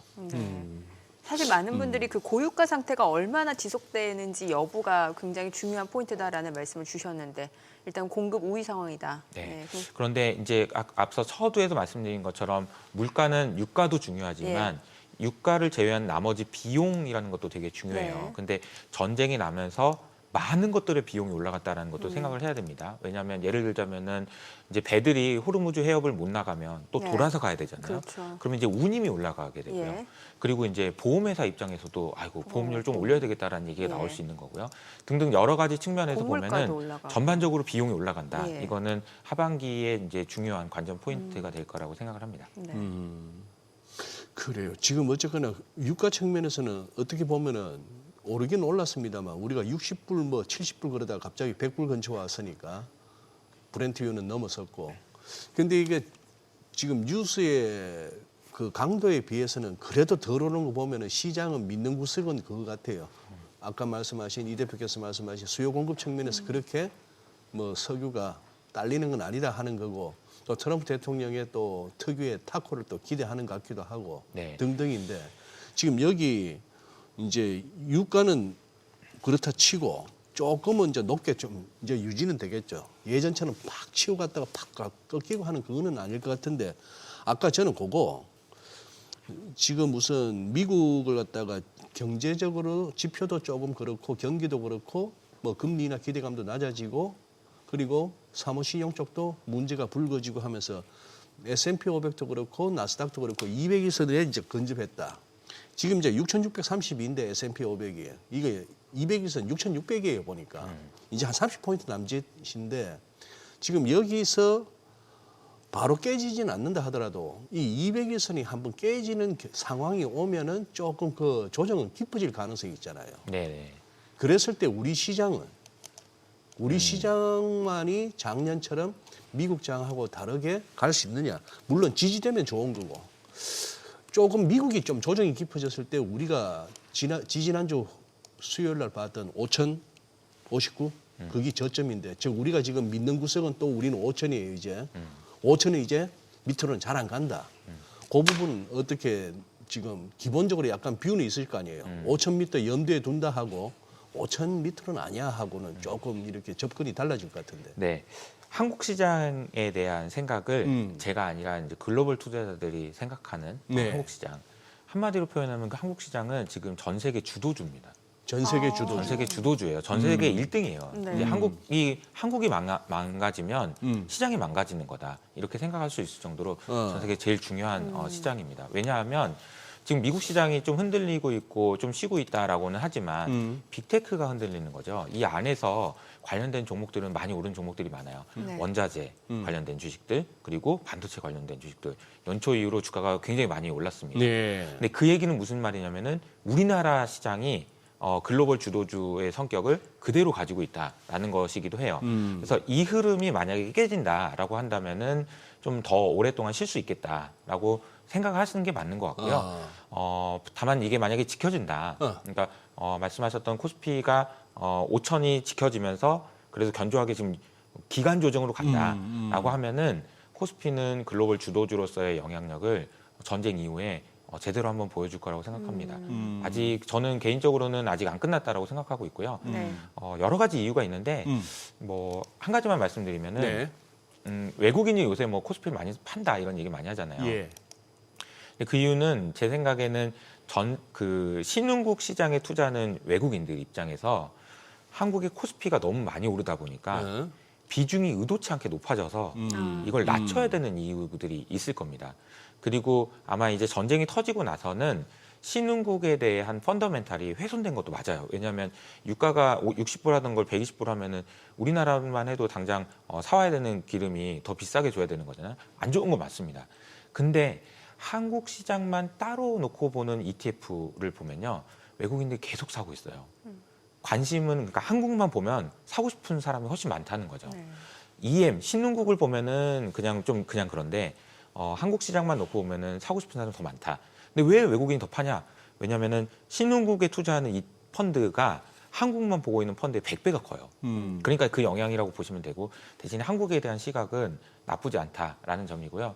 두 번째로는 지난주에 SK가 자사주를 5조 원 정도의 규모를 소각한다는 얘기가 나왔죠. 네. 저는 이 얘기를 절대 외국인이 이해하지 못한다고 생각합니다. 이게 무슨 얘기냐면은 자사주를 소각한다는 말은 처음 들어봤을 거예요. 왜냐하면 자사주는 원래 소각하는 거거든요. 그러니까 미국에서는 자사주를 산다고 그러면 당연히 소각하는 그렇죠. 거거든요. 예. 근데 소각 안 하고 계속 가지고 있었다는 게 너무 이해가 안 되는 거죠. 그럴 수 있어요. 이게 소각한다는 말이 무슨 말인지 전혀 이해를 못할 겁니다. 예. 그리고 앞으로 우리나라 시장에서 이런 일들이 계속 일어난다는 것도 이해를 하지 못할 거고요. 근데 점점 그런 펀더멘탈이든 우리나라의 구조 개혁이라든지 이번 주 수요일 날 한국 이제 그 청와대 간담회가 또 있잖아요. 이런 내용들이 아마 이제 외국인들이 이해하는 데 시간이 걸릴 거예요. 이해가 되면은 일본 주식시장처럼 주가가 좀 올라가는 일도 일어날 수 있을 거라고 생각합니다. 네, 자 지금 시각 8시 54분 지나갑니다. 오늘 양시장 호가 상황 체크하겠습니다. 먼저 코스피 예상 체결 지수부터 확인해 볼게요. 오늘 약보합 출발 예상됩니다. 5,481, 코스닥도 소폭 내림세 예상됩니다. 1,150이고요. 시가총액 상위 종목 예상가 보겠습니다. 삼성전자 소폭 하락 출발 예상됩니다. 지금 호가는 18만 3천 원, 그리고 SK하이닉스 강보합권 예상되죠. 91만 1천 원이고 삼성전자 우선주도 보합권이고 현대차 2% 2%대 하락 출발 예상됩니다. 지금 호가는 50만 5천 원. LG 에너지솔루션 강보합 출발 예상되네요. 36만 9,500원이고 삼성 바이오로직스도 지금 보합권 예상되고 있습니다. 호가가 159만 2천 원, 한화 에어로스페이스가 0.9% 하락 예상되고요. SK스퀘어가 2% 상승 예상됩니다. 지금 호가는 54만 8천 원, 두산 에너빌리티도 1.3% 상승 예상되고 예상 체결가 10만 7,900원이고 기아 약보합 출발 예상되고 있습니다. 코스닥 시가총액 상위 종목 예상가도 보겠습니다. 알테오젠 1% 하락 예상되고요. 에코프로 소폭 내림세 예상됩니다. 호가 15만 원, 에코프로비엠 1.4% 하락 예상되고 삼천당제약 호가가 76만 3천 원으로 집계가 되고 있고요. 레인보 로보틱스도 하락 출발 예상되고 있습니다. 에이벨바이오 지금 호가 18만 5천 원으로 1.6% 하락 예상되고 있고요. 코오롱티슈진 보합 예상되고 있습니다. 리노공업 지금 예상 체결가 11만 1천 원이네요. 2% 하락 예상되고 있고 리가캠바이오 호가는 20만 2천 원, 펩트론 4% 상승 예상됩니다. 지금 호가가 31만 원으로 집계가 됩니다. 자, 이제 개장까지 4분가량 남은 상황인데 오늘 양시장 보합권 예상되고 있는 상황에서 그야말로 종목 장세 흐름이 연출될 것으로 보여지네요. 예, 네. 지금 그나마 보니까 불러주신 종목들 쭉 동시효과이긴 합니다만 그나마 하이닉스가 지수 낙폭을 저렇게 줄이는데 역할을 하는 느낌. 근데 뭐 대형주 전체적으로 그렇게 나빠 보이진 않아요. 대형주 전체적으로. 예. 예, 그래요. 지금 뭐 미국 지수 선물 흐름은 그나마 시작은 플러스로 나쁘지 않게 시작하는 흐름이고 오늘 환율이 궁금하네요, 그죠? 환율. 예. 네, 네. 지금 말 나온 김에 환율은 요즘 이 대표께서는 어떤 식으로 얘기하고 계세요? 환은 지금 1,500원 정도 수준에서 계속 유지되고 있는 글쎄. 거라고요. 네. 상방이 막혀 있는 상황이고요. 네. 그래서 이제 1,500원을 넘어서 써야 된다고 생각해요. 왜냐하면 이제 원래는 이미 넘어서 넘었었어야 된다? 환경은 유가가 이제 120불까지 네. 가고 이런 네. 상황이 되다 보면 경상수지도 안 좋아질 거고요. 그러니까 여러 가지로 안 좋은 상황인데 네. 이걸 버텨주고 있는 거는 저는 반도체라고 반도체, 생각해요. 예. 반도체의 수출이 워낙 잘 되다 보니까 네. 그러니까 달러가 들어오는 거죠. 이게 그렇죠. 나갈 거는 2배로 많아졌는데 유가가 2배 오르면서 그러니까 달러가 그러니까 반도체도 가격도 2배 올랐거든요. 그러니까 이런 상황이 되다 보니까 잘 버티고 있는 상황이라고 보시는 게 맞는 것 같고요. 이게 이제 이것도 전쟁 상황에 따라서 달라질 수 있겠지만 1,500원을 뭐 뛰어넘는 정도의 수준까지 뭐 이제 위로 열리는 그런 가능성보다는 1,500원 내외에서 진정되는 가능성을 저는 조금 더 높게 보고 있긴 합니다.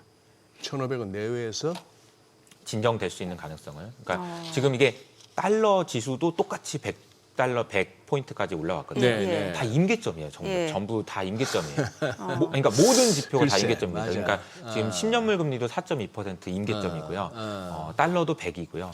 원 달러도 지금 1,500원이고요. 네. 전부 다 임계점입니다. 예. 그러니까 이게 이제 이 대목에서 우리가 트럼프가 언제 탑콜 하느냐 이런 게 이제 관심인 거죠. 처음에 보면은 트럼프는 언제나 금요일 장 끝나면 공격합니다. 그죠? 지금 뭐 무역 전쟁 할 때도 마찬가지였어요. 예. 그리고 나서 이게 사람들이 처음에는 에이 설마 저렇게까지 하겠어 하는 모든 것들을 다 합니다. 네. 그리고 나서 이제 사람들이 포기할 때, 야 이게 진짜 전쟁은 완전히 장기화가 됐네라고 모두가 확신할 때, 그때 말을 바꿔버리죠. 무역 전쟁 할 때도 똑같았어요. 관세 할 때 처음에 그렇게까지 할 줄 몰랐어요. 근데 뭐 100% 올린다고 하고 그래서 모두가 다 포기할 때 바꿨잖아요. 근데 그게 이제 제가 생각할 때는 거의 임계점에 지금 와 가고 있는 상황이라고 보시면 될 것 같습니다. 그래서 임계점 맞네요. 뭐 200일선 6,600, S&P 500. 우리는 지금 이제 뭐 5,500 금방 공방이긴 합니다만 여기서 아래 위로 500포인트면 또 6,000이냐 5,000이냐 그쵸. 이 상황이고 환율 1,500원 왔고 달러 인덱스 100에 왔고 금리도 미국채 4.3 여기서 이제 조금 더 올라가면 4.5 이렇게 되면 또 그거 할 수도 있는데 결국 썩어도 준치라고 FOMC 보면서 뭐 아무것도 없더라도 그거 보고 시장의 방향 정할 수도 있겠네요. 네, 뭐 아마 이제 파월이 전쟁 상황을 봐야 된다 이렇게 얘기하겠죠. 금리 어떻게 될 것 같으면 전쟁 상황을 봐야 됩니다. 저도 잘 몰라요 이렇게 얘기하시잖아요. 저도 잘 몰라요. 네. 아니, 지금 보면은 오히려 이렇게 지정학적 리스크가 불거지고 있는 상황에서 금값은 떨어지고 또 비트코인 엄청나게 추락하다가 또 반등을 네. 하잖아요. 이 현상도 좀 그 원인을 분석해야 될 것 같아요. 비트코인은 뭐 많이 빠져서 네, 그동안 많이 빠져서 그동안 팔 사람이 없어서 예, 이제 예. 반등을 하고 있는 거 아닌가라는 생각이 들고요. 저는 이 상황에서 그 한 가지 좀 주목하게 봐야 되는 게 미국에서 지금 법안이 통과될랑 말랑 하는 게 있습니다. 클라리티 법안이라는 게 있는데요. 그 클래리티 법안은 저희가 개장하고 조금 더 자세히 네. 들어보겠습니다. 자, 오늘 국내 증시 흐름 확인해 보죠. 개장합니다.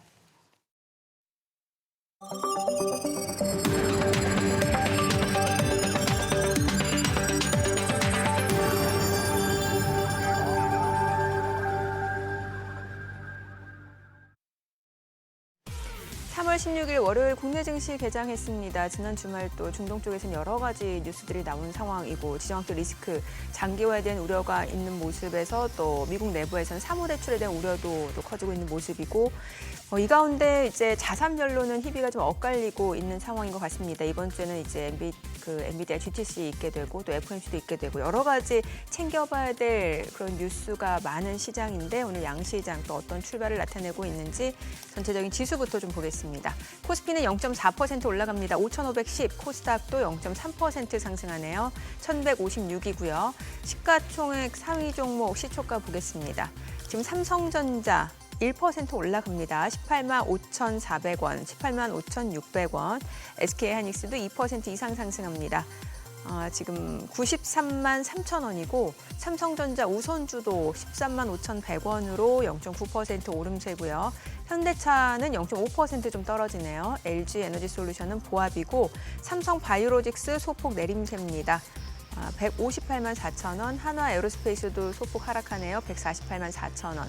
SK스퀘어가 0.7% 상승합니다. 53만 9천 원이고 두산에너빌리티도 상승합니다. 10만 7,800원, 기아 지금 보합권이네요. 16만 4,200원에 거래되고 있습니다. 코스닥 시가총액 상위 종목 시초가도 보겠습니다. 에코프로가 소폭 올라갑니다. 15만 1,100원, 그리고 알테오젠도 상승하죠. 36만 2,500원. 에코프로비엠은 0.8% 떨어집니다. 18만 9,400원. 삼천당제약 보합이고요. 레인보우 로보틱스가 좀 떨어집니다. 74만 6천 원에 거래되고 있고요. ABL바이오가 1%가량 올라갑니다. 18만 9,500원. 그리고 코오롱 티슈진이 1.3% 상승합니다. 10만 4,600원이고 리노공업은 좀 떨어집니다. 11만 2,700원, 펩트론이 8% 강세를 보여줍니다. 32만 2천 원, 리가캠바이오도 1.9% 상승하면서 20만 5,500원에 거래되고 있습니다. 오늘 시장에서 특징을 보여주는 섹터 종목 체크해 보도록 하겠습니다. 지금 오늘 장에서 양시장 상승 흐름 좀 다시 또 혼조세로 좀 바뀌었는데 오늘 해운주 흐름 좋아요. 해운주 내에서는 흥하해운이 지금 13% 급등합니다. 2,640원. STX 그린로지스도 4.9% 올라가고요. 페노션도 2.3% 상승합니다. 대한해운도 4% 올라가고 HMM도 21,450원으로 1.6% 상승 흐름 보여주고 있습니다. 그리고 이제 면역 항암제 쪽 흐름도 굉장히 좋은 게 오늘 신규 상장한 종목이 있어요. 카나프 테라퓨틱스 지금 217% 급등합니다. 63,500원. 오늘 신규 상장한 종목 때문에 이제 면역 항암제 쪽이 지금 강세를 보여주는 것으로 확인이 됩니다. 그 밖에는 뭐 AB 프로바이오, Y바이오로직스, ST큐브, GC셀, 큐리언트, 오스코텍 다 올라갑니다. 자, 그리고 비철금속 쪽도 움직임이 나타나고 있는데 대우AL이 지금 이건 동전주죠. 남선알미늄이 14% 급등 중이고 삼알미늄도 지금 12% 급등하고 있는 모습이고요. 알맥도 10% 두 자릿수 상승률이고 조일알미늄 1393원선으로 10% 급등세, 티플렉스, PJ메탈, 알루코, 국일신동, 포스코엠텍, 비철금속 쪽, 알루미늄 쪽 흐름이 굉장히 좋고요. 그리고 앞서 보셨다시피 이제 반도체 쪽 좋고 의료 AI 쪽도 좋습니다. 셀바스 AI가 15% 급등합니다. 그리고 폴라리스 오피스도 8% 강세고요. 젠큐릭스도 지금 7.6% 상승세, 엔젠바이오, 시어스 테크놀로지, 셀바스 헬스케어 다 올라갑니다. 로키트 헬스케어까지도 지금 상승 흐름 보여주고 있는 상황이고요. 원전 쪽도 좋아요. 오르비텍 10% 급등 중이고 우리기술 7% 이상 상승합니다. 대창솔루션, 두산에너빌리티도 각각 6%에서 2% 오름세입니다. 한국전력, 한전기술도 지금 상승 흐름 보여주고 있는 상황이고요. 오늘 수급 상황 좀 체크하겠습니다. 오늘 유가증권 시장에서는 개인 투자자가 206억 원 순매수 보여주고 있고요. 기관 480억 원 매수 5위, 외국인은 630억 원 순매도를 나타내고 있습니다. 코스닥에서는 개인 투자자 687억 원 매수 5위고요. 외국인과 기관은 각각 531억 원, 106억 원 순매도를 나타냅니다. 환율 체크하겠습니다. 오늘 달러 환율은 1,500원 선을 넘어서네요.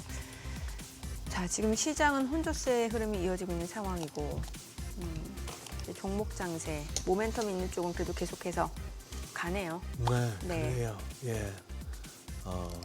어쨌거나 주말 보고 토요일 날 이제 뉴욕장 보고 우리 야간 선물이나 이런 거 보고 조금 월요일을 걱정하셨던 분들이 많으셨을 것 같은데 의외에 또 시장 강한 탄력을 보이네요. 여전히 개인이 사는 외국인은 안 사는 아직까지 뭐 그런 상황인데 참 엄청난 완력 싸움입니다, 둘이. 그죠? 네. 지금 1,501원 찍고 환율은 금세 1,495원 밀려나고 오케이. 예. 근데 지금 이 대표께서는 저기는 우리 한국 증시가 이제 아까 글로벌 투자자들에게 있어서는 뭐 주도 시장으로 볼만하고 아직도 이제 더 포텐셜이 있다 하는 부분에서 그 부분 지금 우리 2025년 한 해 그리고 우리가 한 2월 금년 2월까지 바짝 올라왔던 요 페이스를 감안해도 향후 그러면 이렇게 저 투자자들이 이렇게 말을 어디다 놓을까, 한국에 들어갈까, 다른 이머징으로 갈까, 선진국으로 갈까라고 했을 때 여전히 아직은 더 매력적으로 본다. 그렇게 이해도 될까요?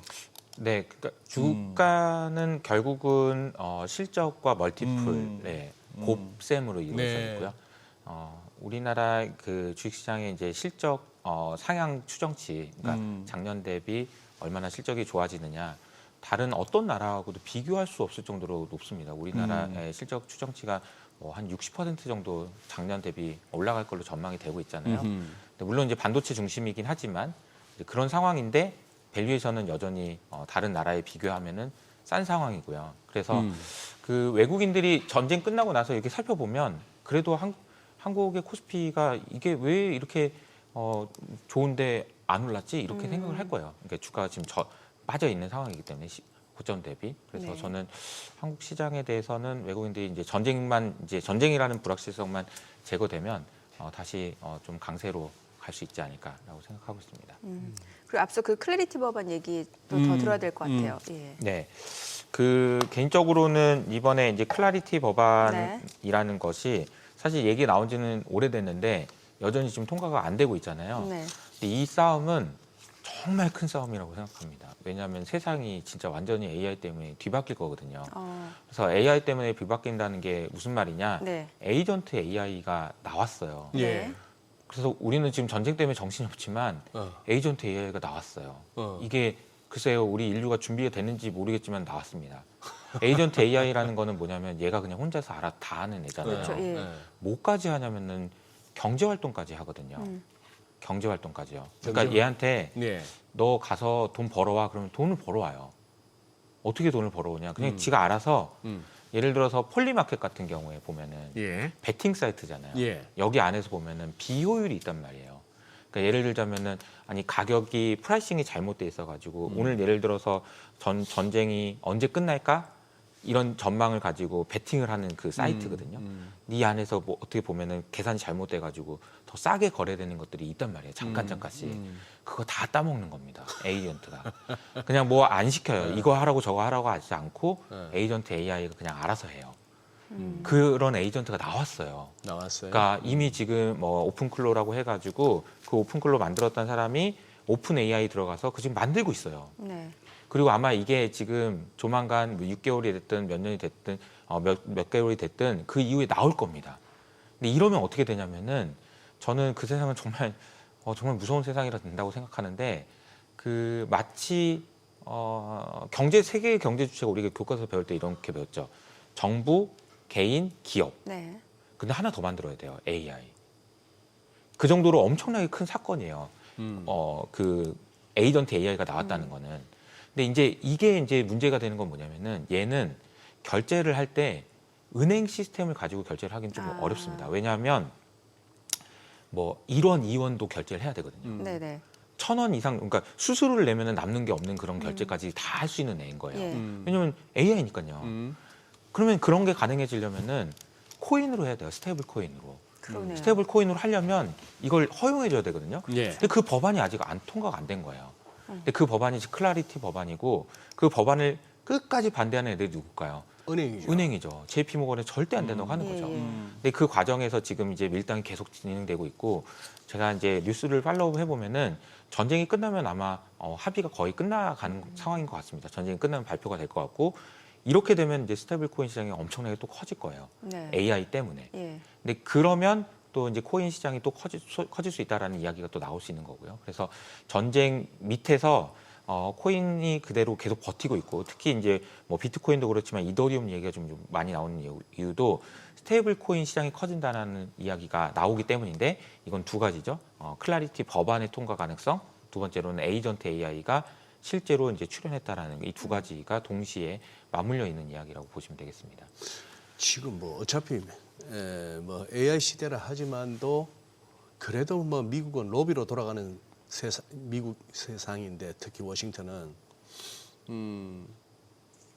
가장 그 지금 발목 잡힌 게 그거 아니에요. 스테이블 코인이 이자를 지급할 수 있도록 할 것이냐. 그러면 은행은 진짜 탈탈 털리는 거잖아요. 네네.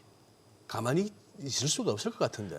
그래서 이제 지금 이제 진행되는 상황은 네. 클라리티 법안 초반에는 은행한테 완전히 분리했던 얘기였고요. 그 다음에는 은행에서 절대 안 돼 했다가 그냥 요 정도는 해야 되지 않아?라고 이제 중재안이 나와서 그 그래요? 안을 가지고 이야기가 나오고 있는 상황이라고 알고 있습니다. 뭐 통과될지 안 될지는 모르겠지만 지금 통과될 수 있는 가능성이 높아지고 있다라는 분위기인 건 맞다는 거죠. 그거 법안 통과되는지 봐야 되고, 그리고 그 의원 이름 잘 외우시던데 그 누구야? 케빈 워시나 그거 안 할 거야 하던 양반 틸리스인가? 네. 틸리스 의원. 네네. 네, 거기는 여전히 그 케빈 워시 이렇게 상원에서 그거 할 때 자기는 찬성표 안 던질 거라고 여전히 하고 있으니까 이 부분도 그 양반 네. 혼자 이렇게 털면 안 되게 돼 있나 보던데. 구도가. 네. 연준 의장이 누가 되는지도 또 중요한 그것도, 포인트겠죠. 네. 하게. 근데 뭐 그거보다는. 근데 어쨌거나 코리아 디스카운트는 완전히 해소된 거 아니에요? 이번 장으로. 이번 장으로 뭐 해소됐다고 볼 수도 있고요. 네. 뭐 안 됐다고 볼 수도 있죠. 그 얘기는 이제 어떤 거냐면요. 반도체가 커머더티야 아니야 이 질문이에요. 반도체가 커머더티면 해소된 거고요. 예. 반도체가 커머더티가 아니면 아직 해소되지 않았다라고 보는 게 커머더티가 맞습니다. 아니면 뭐. 커머더티라는 거는 뭐냐면은 이런 거예요. 엔비디아가 예. 반도체를 만드는데 루비를 만드는데 야 그 메모리 그거 뭐 니네들 그냥 만든 거 갖고 와 이러면은 커머더티고요. 기성품이에요. 지금 옷 살 때 생각해 보면 돼요. 예. 근데 맞춤 옷이 되면은 스페셜티가 되는 거거든요. 그러니까 스페셜티는 맞춤 옷이에요. 예. 반도체를 만들 때 하이닉스랑 엔비디아랑 같이 처음에 루빈을 설계할 때부터 예. 이거 이렇게 해가지고 이렇게 만들어야 되니까 이렇게 만들어 와. 이건 맞춤 옷이에요. 어허. 그럼 스페셜티가 되는 거고요. 그러면은 밸류에이션이 높아져야 돼요. 더. 네. 예. 커머더티는 싸야 됩니다. 왜냐하면은 변동성이 크기 때문에 멀티플이 4배, 5배 돼도 할 말이 없어요. 왜냐하면 어차피 결국 이익이 떨어질 거니까. 근데 이게 스페셜티가 되면은 엔비디아가 챙겨줍니다. 같이 만들었는데 그걸 그냥 가격을 막 패지 않아요. 그래서 이 상황이 어떻게 되는지에 대한 판단에 따라 달라질 것 같은데 예. 저는 그래서 이번 주에 나오는 GTC 행사가 또 그런 측면에서 중요하다고 생각합니다. 그러니까 마이크론 빼고 뭐 삼성전자, 하이닉스만 들어간다는 얘기가 나오고 있는데 네. 반도체가 그동안에는 커머더티였는데 엔비디아와 함께 가는 스페셜티가 되느냐 여부 이게 이제 굉장히 중요한 관전 포인트라고 보시면 되고 예. 그 결정이 이제 사람들 사이에서 여전히 받아들여지지 않고 있고 그러니까 지금 하이닉스가 여전히 PER이 이렇게 이익이 많이 나는데도 6배인 거예요. 네. 이게 네. 12배까지 가면 이게 이제 리레이팅이 또 되는 거죠. 예. 그 판단 기준이 굉장히 중요한데 저는 가능성이 높다라고 보는 거죠. 네. 이 스페셜티로. 스페셜티입니다 이미 스페셜티. 스페셜티인데 아직은 사람들이 못 믿는 거죠. 네. 거기다 또 마이크론 실적도 나오게 되죠. 저 마이크론 예. 실적도 그러니까 펀더멘탈로 네. 숫자로만 보면은 주가에 안 좋은 이야기가 나올 가능성은 별로 없죠. 예. 지금 이 뉴스는 뭡니까? AMD의 리사스 CEO가 방한을 하는데 삼성전자하고 네이버하고 손을 잡는다? 네. 뭐 어떤 내용이죠? 아마 이제 치킨을 깐부 해동을 이제 그대로 벤치마킹해서 예, 젠순항 예. 했던 것처럼 예. 하려고 하는 것 같은데 네. 요거는 그냥 직관적으로 이렇게 보시면 돼요. 네. 언제 그 글로벌 CEO들이 네. 우리나라에 이렇게 온 적이 있었나요? 그러네요. 언제나 아쉬운 사람이 찾아오게 돼 있습니다. 네. 전에는 이제 우리나라에 있는 그 뭐 수장 총수들이 미국에 가서 막 돈 싸들고 가서 이런 거 나도 해주세요 이랬지. 네. 언제 젠순항이 와가지고 같이 치맥 먹자고 하고 우리는 깐부다라고 얘기하면 언제 이런 얘기가 있었냐고요. 그러네요. AMD 리사수도 오고 있고 이거는 제가 아까 서두에 말씀드린 대로 대한민국이 글로벌 주도주라는 걸 보여주고 있는 거예요. 그러니까 대한민국에서 만드는 반도체 그리고 그를 포함한 많은 방산이나 조선이나 이런 모든 것들이 향후의 AI 시대, 향후의 미국과 중국의 패권이 다투는 그런 시대에 굉장히 중요한 포지션에 있다라는 거를 증명하는 사례 중 하나라고 볼 수 있을 것 같고요. 리사수가 삼성전자와 그리고 네이버랑 만나는 거는 리사수 입장에서도 자기의 칩을 팔기 위해서는 새로운 플레이를 해주는 플레이어들이 필요하거든요.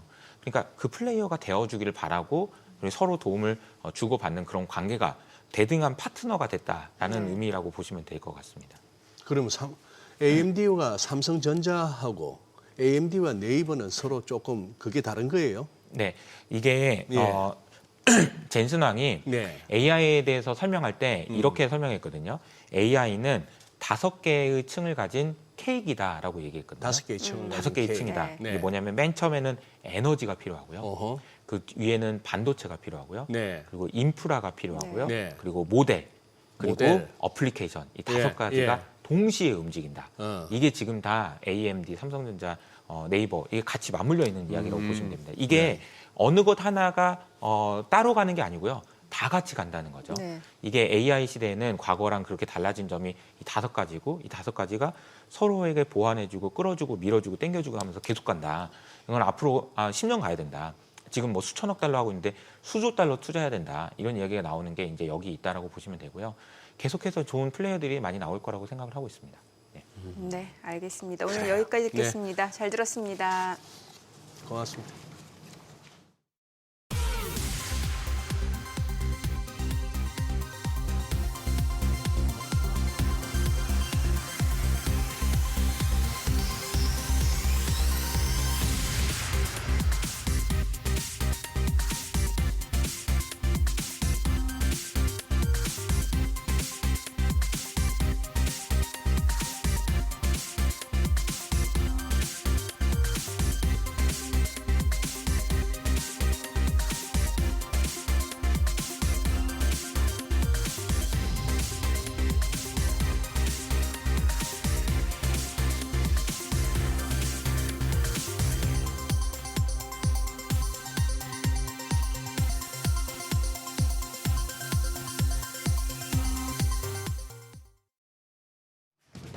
이 시각 시황입니다. 오늘도 양대 지수 모두 엇갈리고 있습니다. 오늘은 코스피가 올라갑니다. 1.3% 강세, 5,558포인트 기록하고 있고요. 반면 코스닥은 약보합 정도입니다. 1,151선에서 움직임 전개됩니다. 수급 상황 보시죠. 유가증권 시장 오늘도 외국인은 팔아내고 있습니다. 914억 원 매도 우위 기록하고 있고 반면 기관이 1,259억 원 순매수하면서 지수 상승을 주도합니다. 개인은 323억 원 매도 우위 기록 중입니다.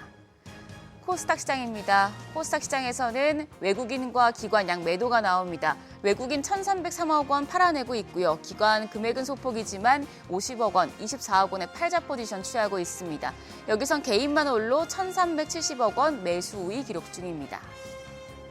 등락률 상하위 업종입니다. 현재 식품과 기본 식료품 소매 쪽, 디스플레이 패널과 판매 업체가 상승률 상위권에 올라와 있습니다.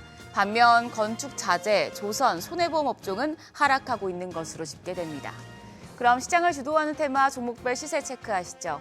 면역 항암제 관련주가 상승합니다.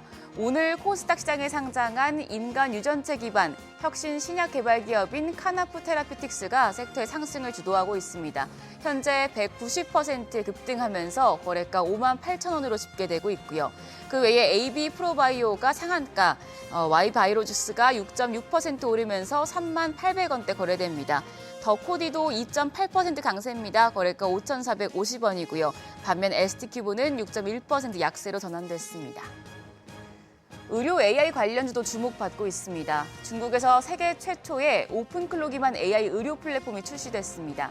기존 의료 AI가 의사의 질문에 단편적으로 답하는 챗봇이었다면 이 플랫폼은 전자 의무 기록 초안을 작성하는 등 실제 업무를 대신 수행하는 게 특징인데요.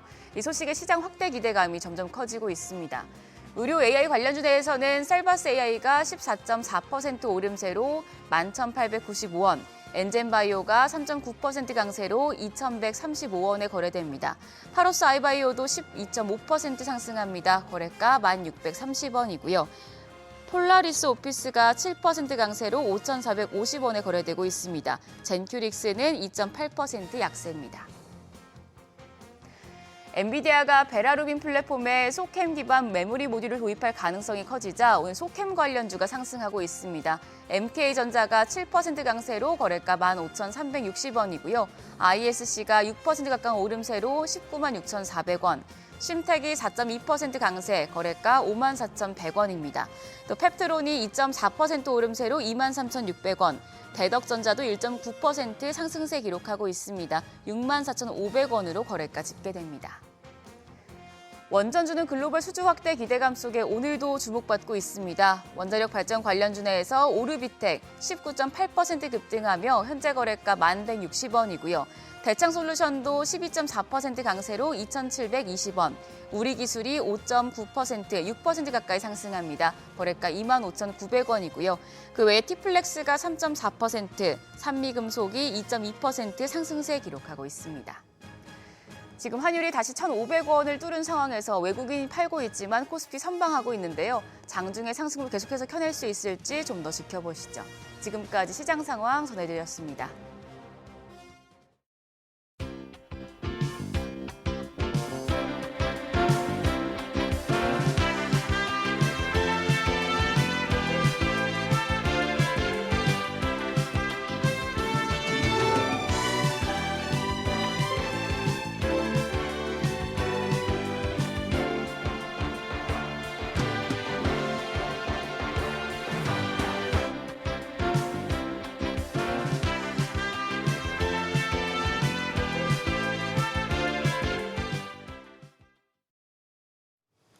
오늘 국내 증시 개장 상황 주목해볼 산업 리포트까지 알아보겠습니다. 네, 그로스 리서치 한영희 수석연구원 나와 계십니다. 어서 오세요. 안녕하십니까? 네. 지금 다들 이제 생각보다는 장이 나쁘지 않다 뭐 이런 분위기세요. 네. 지금 개장 초 흐름 요거 계속 유지될 수 있을 걸로 보시는지. 네, 물론 지금 반도체가 좋기 때문에 반도체가 그나마, 좋아서 맞아요. 방어를 네. 하는 부분들은 있고요. 사실 지수에서는 반도체가 너무 이제 강하다 보니까 그 부분들은 좀 지수에 영향이 크게는 없다라고 보시면 될 것 같고, 그러니까 특이한 거는 주말 사이에 있었던 이제 호르무즈 해협 관련해 가지고 해운주가 지금 또 주목을 받고 있습니다. 네. 뭐 예전에도 우리 뭐 호르무즈 해협을 좀 봉쇄한다라고 했을 때 운임비 상승으로 인해 가지고 해운주들이 이제 실적이 기대된다 이런 예. 얘기들, 이런 내러티브가 좀 있었잖아요. 맞아요. 그래서 뭐 해운 관련주 중에서는 지금 대한해운이나 흥하해운, 뭐 페노션이 좀 상승하는 모습들을 나타나고 있고, 예, 이쪽은 또 벌크선 위주를 많이 하고 있기 때문에 HMM하고는 조금 다른 거거든요. 이제 컨테이너선하고 벌크선은 좀 다르기 때문에 이 부분이 좀 부각이 되는 것 같고, 그다음에 지금 장기지속형 비만 치료제를 좀 말씀을 드려야 되는데, 오늘 제가 방송 오다가 그 하나 나왔었어요. 그 G2G 바이오가 그 삼성 에피스 홀딩스가 이제 투자회사거든요. 네. 그래서 투자회사에서 이제 12발행 200억을 해가지고 200억을 투자한다라는 공시가 나왔고요. 전환 가격은 116,900원입니다. 그리고 리픽싱은 18,1,900원이고요. 근데 이자가 표면금리가 0%고 만기금리가 2%인데 마이크로스피어에 대한 기술에 대한 신뢰도가 좀 삼성 쪽에서 봤을 때는 좀 많이 올라간 거다라고 보시면 될 것 같고, 그래서 공동연구랑 기술 이전까지 라이센스 아웃까지 이제 진행이 된다라고 보시면 될 것 같고, 그래서 이제 적용 후보가 뭐냐, 세바글루타이드 기반 비만 치료제 이쪽이다라고 보시면 될 것 같고, 그러면 우리가 지금 상태에서도 어떤 걸 주목을 해야 되느냐? 펩트론을 또 주목을 해야죠. 저희도 펩트론 커버를 계속 하고 있다 네. 보니까 펩트론이 2024년 10월 달쯤에 일라이릴리랑 장기지속형 비만 치료제에 대한 공동 연구 개발을 했습니다. 근데 그 공동 연구 개발에 대한 그 계약 기간은 어느 정도였냐? 2년이었습니다. 2년으로 봤을 때 26년 10월까지인데 그럼 보통은 연구개발 전에 계약을 하고 있기 때문에 뭐 저희가 예상하는 거는 이제 한 여름쯤? 예, 그래도 좀 좋은 소식이 나올 수 있지 않을까 이렇게 생각을 좀 하고 있고요. 그렇기 때문에 이제는 그동안에 G2G 바이오가 계속적으로 뭐 차트상으로 보면은 쭉 상승을 했지만 이제 펩트론도 계속적인 기대감을 가져갈 수 있을 만한 좀 부분이지 않나. 왜냐하면 10월 전에 이렇게 올라올 수 있는 부분이지 않나 이렇게 생각을 하고 있고요. 그래서 비만 치료제 시장은 계속 커질 겁니다. 그래서 비만 치료제 시장도 계속 주목을 해야 된다 이렇게 말씀을 드리도록 하겠습니다. 네. 네. 자, 오늘 소개해 주실 산업 보고서는 어떤 내용이에요? 네, 오늘 저희가 그 가져온 산업 네. 보고서는 엔비디아 GTC에 네. 대한 부분을 아. 좀 가져왔습니다. 네. 네, 현지 시간으로는 오늘부터 이제 진행이 되는 거죠. 네. 그래서 엔비디아 GTC에 대한 보고서를 좀 가져왔는데 일단은 엔비디아 GTC가 뭐냐? 매년 개최하는 개발자 컨퍼런스였습니다. 네, 근데 네. 이제는 성격이 개발자 컨퍼런스라기보다는 조금은 이제 엔비디아가 어떤 방향으로 흘러가느냐 이걸로 좀 주목하는 행사가 됐습니다. 그래서 작년 GTC 같은 경우는 피지컬 AI가 나왔었죠. 그래서 로보틱스라든지 공장에서의 피지컬 AI를 어떻게 사용하느냐, 휴머노id 로봇이 막 그때 뭐 10몇 개 깔리고 막 그랬었잖아요. 그런 상황들이 좀 있었는데 GTC는 이제 매년 주최하는 기술 컨퍼런스입니다. 그래서 이게 2009년부터 GPU 개발자들을 위한 작은 학술 모임에서 출발을 했어요, 원래는. 근데 이제 엔비디아가 AI 반도체 시장을 좀 주도하면서 이제 AI 컴퓨팅 컨퍼런스로 좀 발전이 됐다 이렇게 보시면 될 것 같은데 자, 이제 저희가 매주 산업 보고서를 쓰지만 네. 이 산업 보고서를 쭉 한번 살펴보시면 저희는 좀 히스토리도 많이 써드립니다. 좀 재미를 위해서. 네. 그래서 GTC는 이제 컴퓨팅 패러다임이 전환되는 변곡점마다 이제 방향을 제시하는 역할을 해줬어요. 그래서 저희가 봤을 때는 크게 이제 4가지였는데 예. 첫 번째는 2009년부터 시작이 됐다라고 그랬죠. 2009년 태동기 때는 뭐냐면 2009년부터 2012년도까지는 이 시기에는 쿠다 플랫폼, 그러니까 개발자들이 사용할 수 있는 플랫폼을 생태계를 구축하는 데 집중을 했습니다. 네. 그래서 이 기간 동안 심어진 쿠다 생태계가 지금 엔비디아를 못 벗어나게 하는 락인 효과가 이루어지게 됐었죠. 예. 자, 두 번째는 뭐냐면 전환기입니다. 12년부터 16년도까지. 그래서 이때가 GTC 성격을 바꾸는 결정적인 계기가 됐는데 이제 AI 연구팀 슈퍼비전이 개발한 딥러닝 모델, 이제 알렉스 넷이라는 게 있었습니다. 그래서 이미지 인식에 대한 오차율이 15.3%가 나왔습니다. 지금에 비하면 정말 낮은 수준이죠. 아. 네. 근데 결정적인 점은 이제 알렉스 넷이 원래는 그 당시에는 뭐 CPU가 대박이다 뭐 이런 얘기가 있었지만 예. GPU 2개를 병렬로 연결해가지고 학습을 했다라는 점이 좀 의미 있었던 부분들이었고요. 이때부터 AI 연산에 대해서 GPU가 본격적으로 좀 쓰이기 시작했다라고 보시면 될 것 같고요. 네, 확장기는 2018년부터 22년도입니다. 그래서 2018년도에 어떤 일이 있었냐면 엔비디아의 그래픽 카드인 RTX가 출시가 되는 해였습니다. 그래서 2022년에는 옴니버스 플랫폼이 공개 기점으로 통해 가지고 GTC는 이제 GPU 행사를 넘어가지고 이제 디지털 트윈까지 확장을 하게 됐다 이렇게 말씀을 좀 드리겠고요. 이때는 반도체 전문가뿐만 아니라 로보틱스라든지 자율주행 이쪽까지 좀 확장을 되기 시작했다라고 보시면 될 것 같고요. 마지막 4번째는 뭐냐면 폭발기입니다. 23년부터 현재까지 저희가 보는 관점인데 이제 24년도에 블랙엘 아키텍처에 대한 출시 기점으로 시작해가지고 AI 모델에 대한 규모가 굉장히 폭발적으로 성장하기 시작했습니다. 그래서 수만 개의 GPU를 하나의 거대한 단일 컴퓨팅으로 이제 만들기 시작했다라는 거죠. 그래서 빅테크 기업이 이때부터 AI 인프라에 대한 투자가 수조 원에서 수백조 원까지 커지게 됐다라고 보시면 될 것 같고요. 이때부터 이제 AI 인프라의 투자 사이클은 이제 본격적으로 실질적인 출발점이다라고 보시면 될 것 같고 여기에 더해가지고 이제 로보틱스랑 실시간 자율주행 이쪽으로 처리하는 피지컬 AI가 이번 GTC 핵심으로 자리 잡기 시작했다라고 보시면 될 것 같은데 이번에 그러면 GTC 2016에 대한 관전 포인트는 뭐냐라고 봤을 때는 저희는 두 가지에서 3가지로 좀 압축을 할 수가 있는데 첫 번째는 베라루빈입니다. 베라루빈 같은 경우에는 AI에 대한 학습이 아니고 추론 중심으로 설계된 GPU입니다.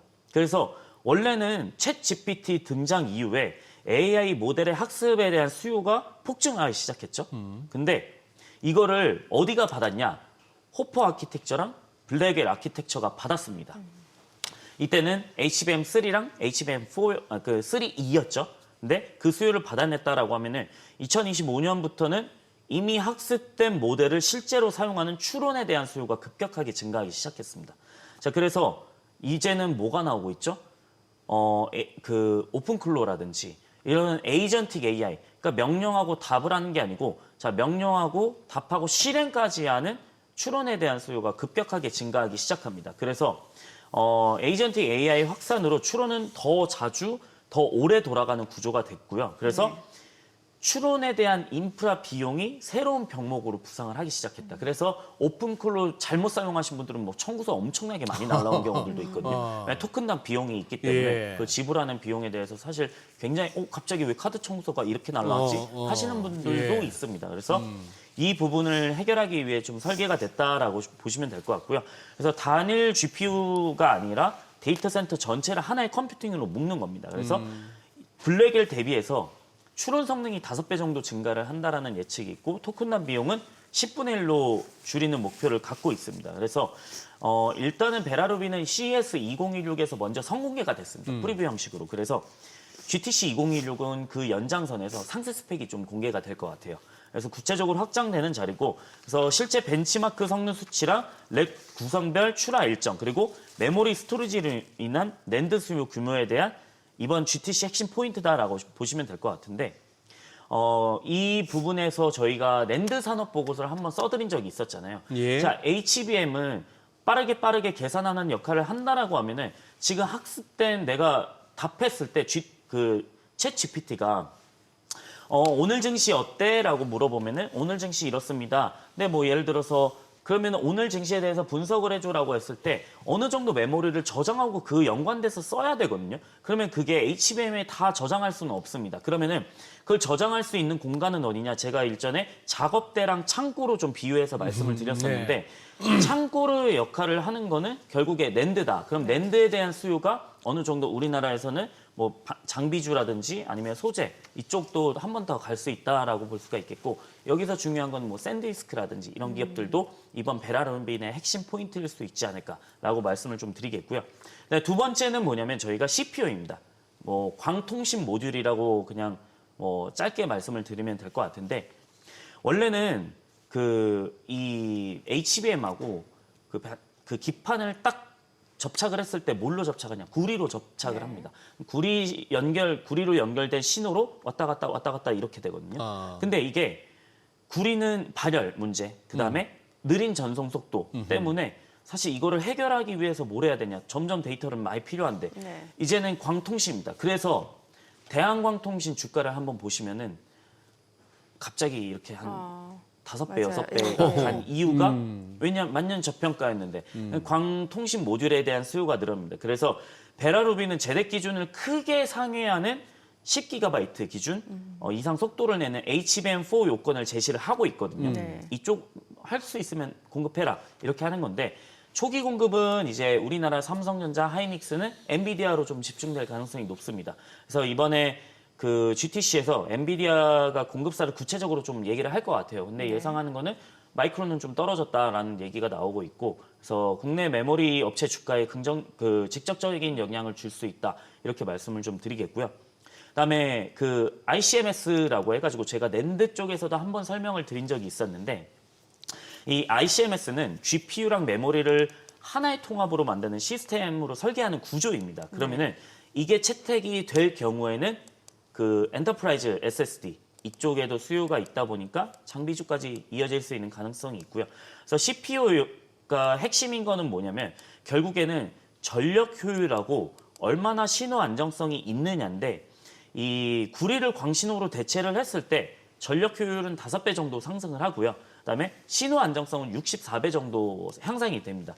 그래서 이제 베라루빈급의 초대형 클러스터 같은 경우에는 NVL576에서 구리로 내부 통신을 감당을 할 수가 없습니다. 그래서 이제 한계에 이미 다다른 상황이기 때문에 이 CPU에 대한 수요가 굉장히 좀 늘어날 수 있다 이렇게 말씀을 드리겠고요. 그다음에 저희가 이번에 또 집중을 하는 거는 에이전틱 AI에 대한 소프트웨어. 이번 오픈클로 같이 엔비디아에서도 좀 낼 수 있는 가능성이 있다라고 보는 거는 에이전틱 AI를 우리가 보안상을 좀 많이 해결을 했어요. 이런 식으로 얘기를 할 텐데 결국에는 이 네모클로라는 네이밍을 좀 나올 것 같습니다. 뭐요? 네모? 네, 네모클로 에이전트를 통해 가지고 기업들이 좀 보안을 좀 많이 지키고 그다음에 엔비디아 생태계에서 에이전틱 AI를 구축하는 플랫폼으로 좀 옛날의 쿠다처럼 네네. 네, 그런 식으로 자리 잡을 가능성이 좀 높다라고 생각을 하고 있고요. 약간 오픈클로랑 비슷한 거예요. 그렇죠. 예. 이제 에이전틱 AI는 실행까지 한다라고 보시면 될 것 같고, 그다음에 피지컬 AI는 이번 GTC 2016의 핵심에 대한 부분들이 또 나오긴 할 텐데 로봇 개발의 표준인 이제 엔비디아 중심으로 돌아갈 수 있는 부분들이 있을 거다라고 네. 생각을 하고 있고요. 이미 휴머노이드 전신 제어 오픈 소스인 그룻이 있습니다. 네. 그다음에 현실과 동일한 가상 환경에서 로봇을 훈련시키는 시뮬레이션 플랫폼 아이작이 또 있고요. 예. 그다음에 데이터 수집 모델 학습 배포까지 통합으로 운영할 수 있는 오스모가 있습니다.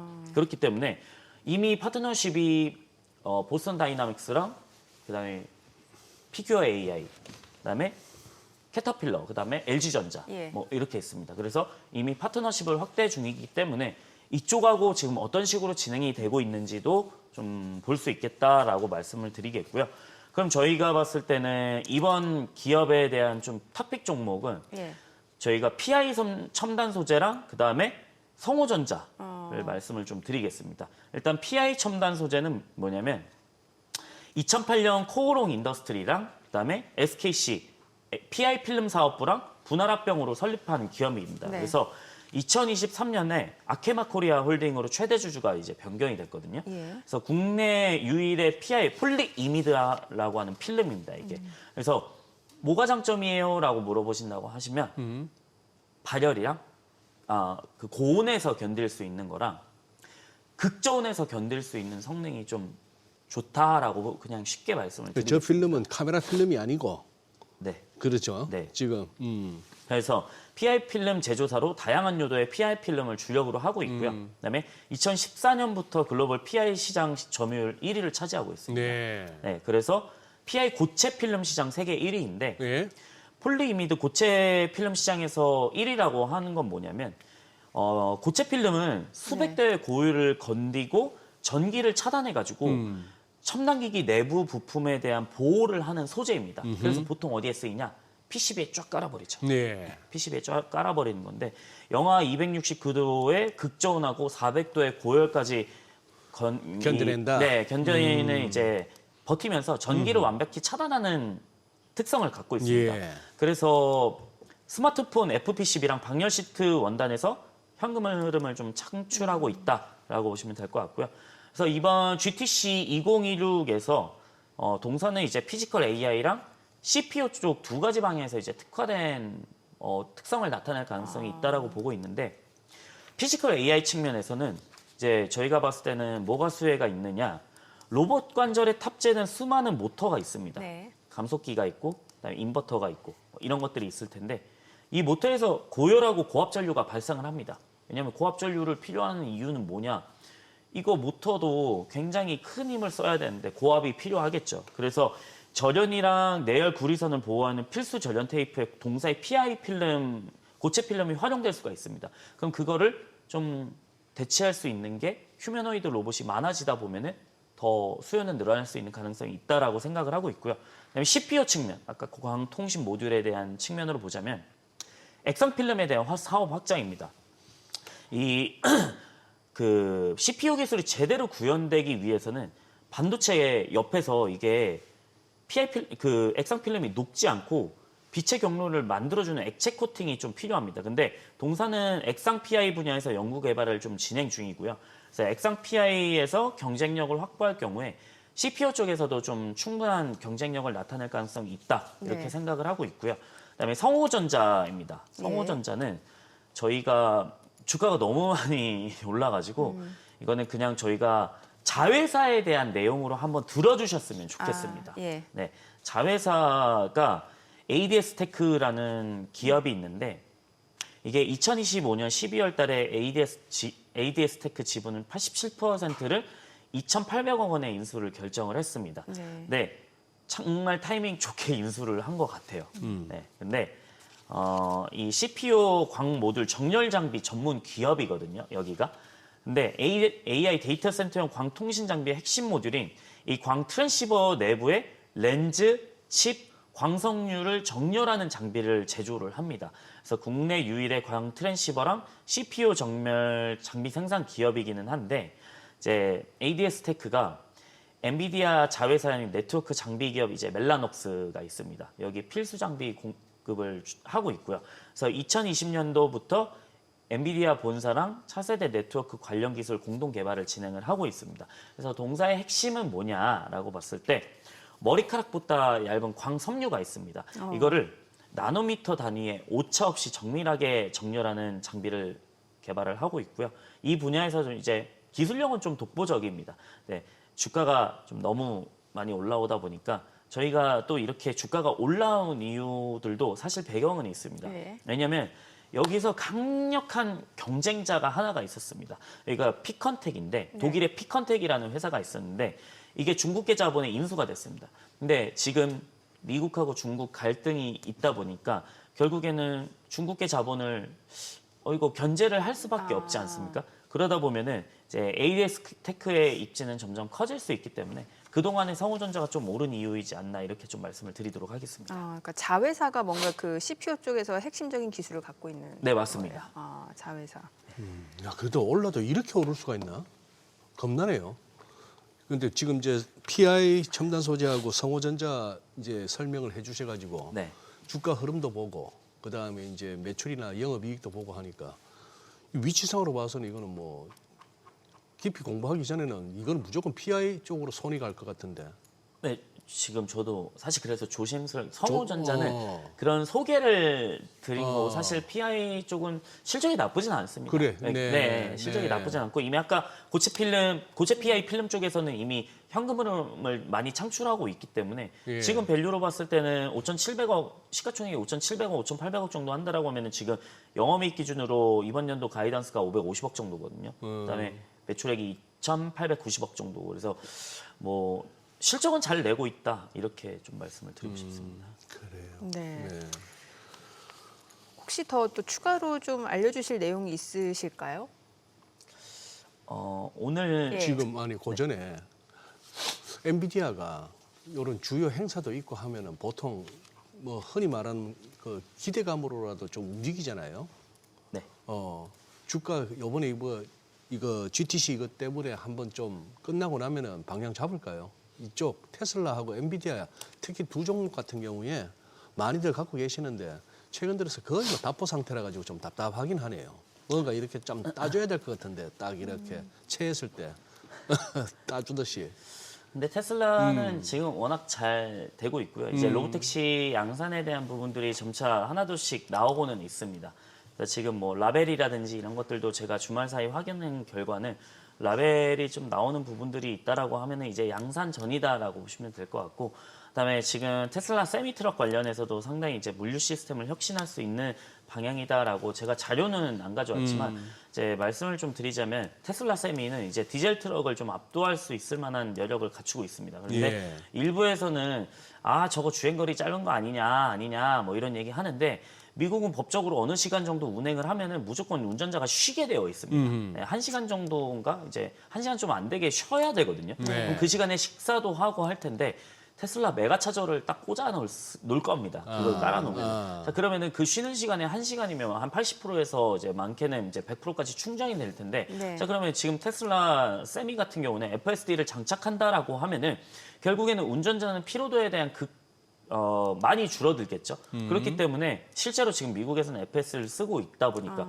그러면은 결국에는 FSD는 결국 디젤 트럭, 클래스 A 트럭 쪽에서는 이제 벤츠 다임러가 좀 많이 흥행을 하고 있지만 네. 그쪽에서 유류비라든지 이런 것들을 감안을 했을 때 훨씬 더 저렴하게 운용을 할 수 있다라고 말씀드리고 싶습니다. 그래서 결국에는 지금 전기차도 보시면은 점차 모델 Y 주니퍼도 길거리에 많이 보이고 있잖아요. 네. 예전에는 뭐 누가 사냐 이랬는데 시대가 패러다임이 많이 변하고 있다라고 보시면 될 것 같고 그게 예전 아이폰 모먼트라고 저는 생각을 합니다. 그래서 테슬라는 여전히 좀 긍정적이지 않을까 이렇게 말씀을 좀 드리도록 하겠고요. 그다음에 엔비디아에 대한 그 자율주행도 당연히 학습을 하지만 이 엣지 케이스라는 게 있습니다. 이제 가상 세계에서 학습하는 거랑 현실 세계에서 나오는 건 좀 다를 수가 있거든요.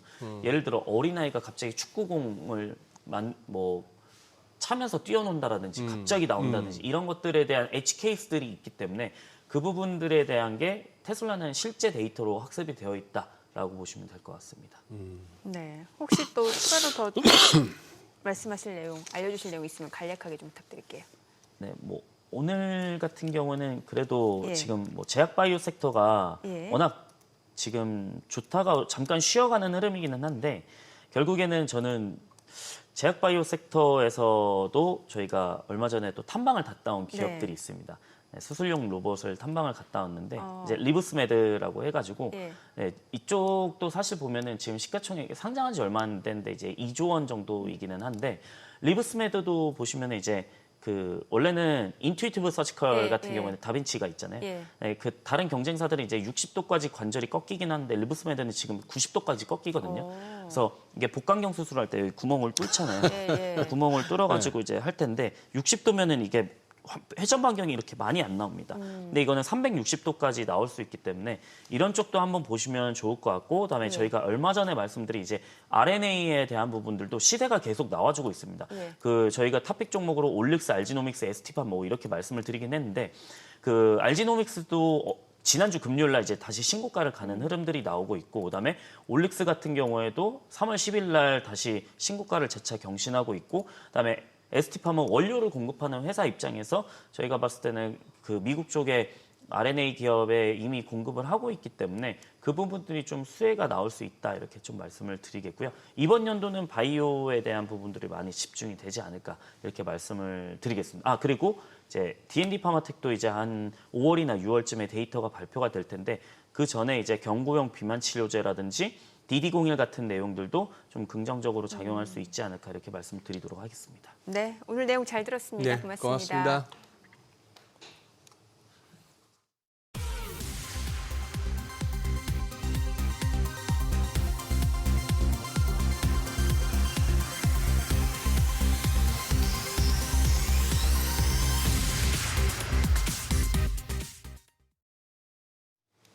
오늘 코스피 코스닥 양시장 혼조세 흐름 좀 이어지고 있는 상황에서 개인 투자자 순매수 보여주고 있습니다.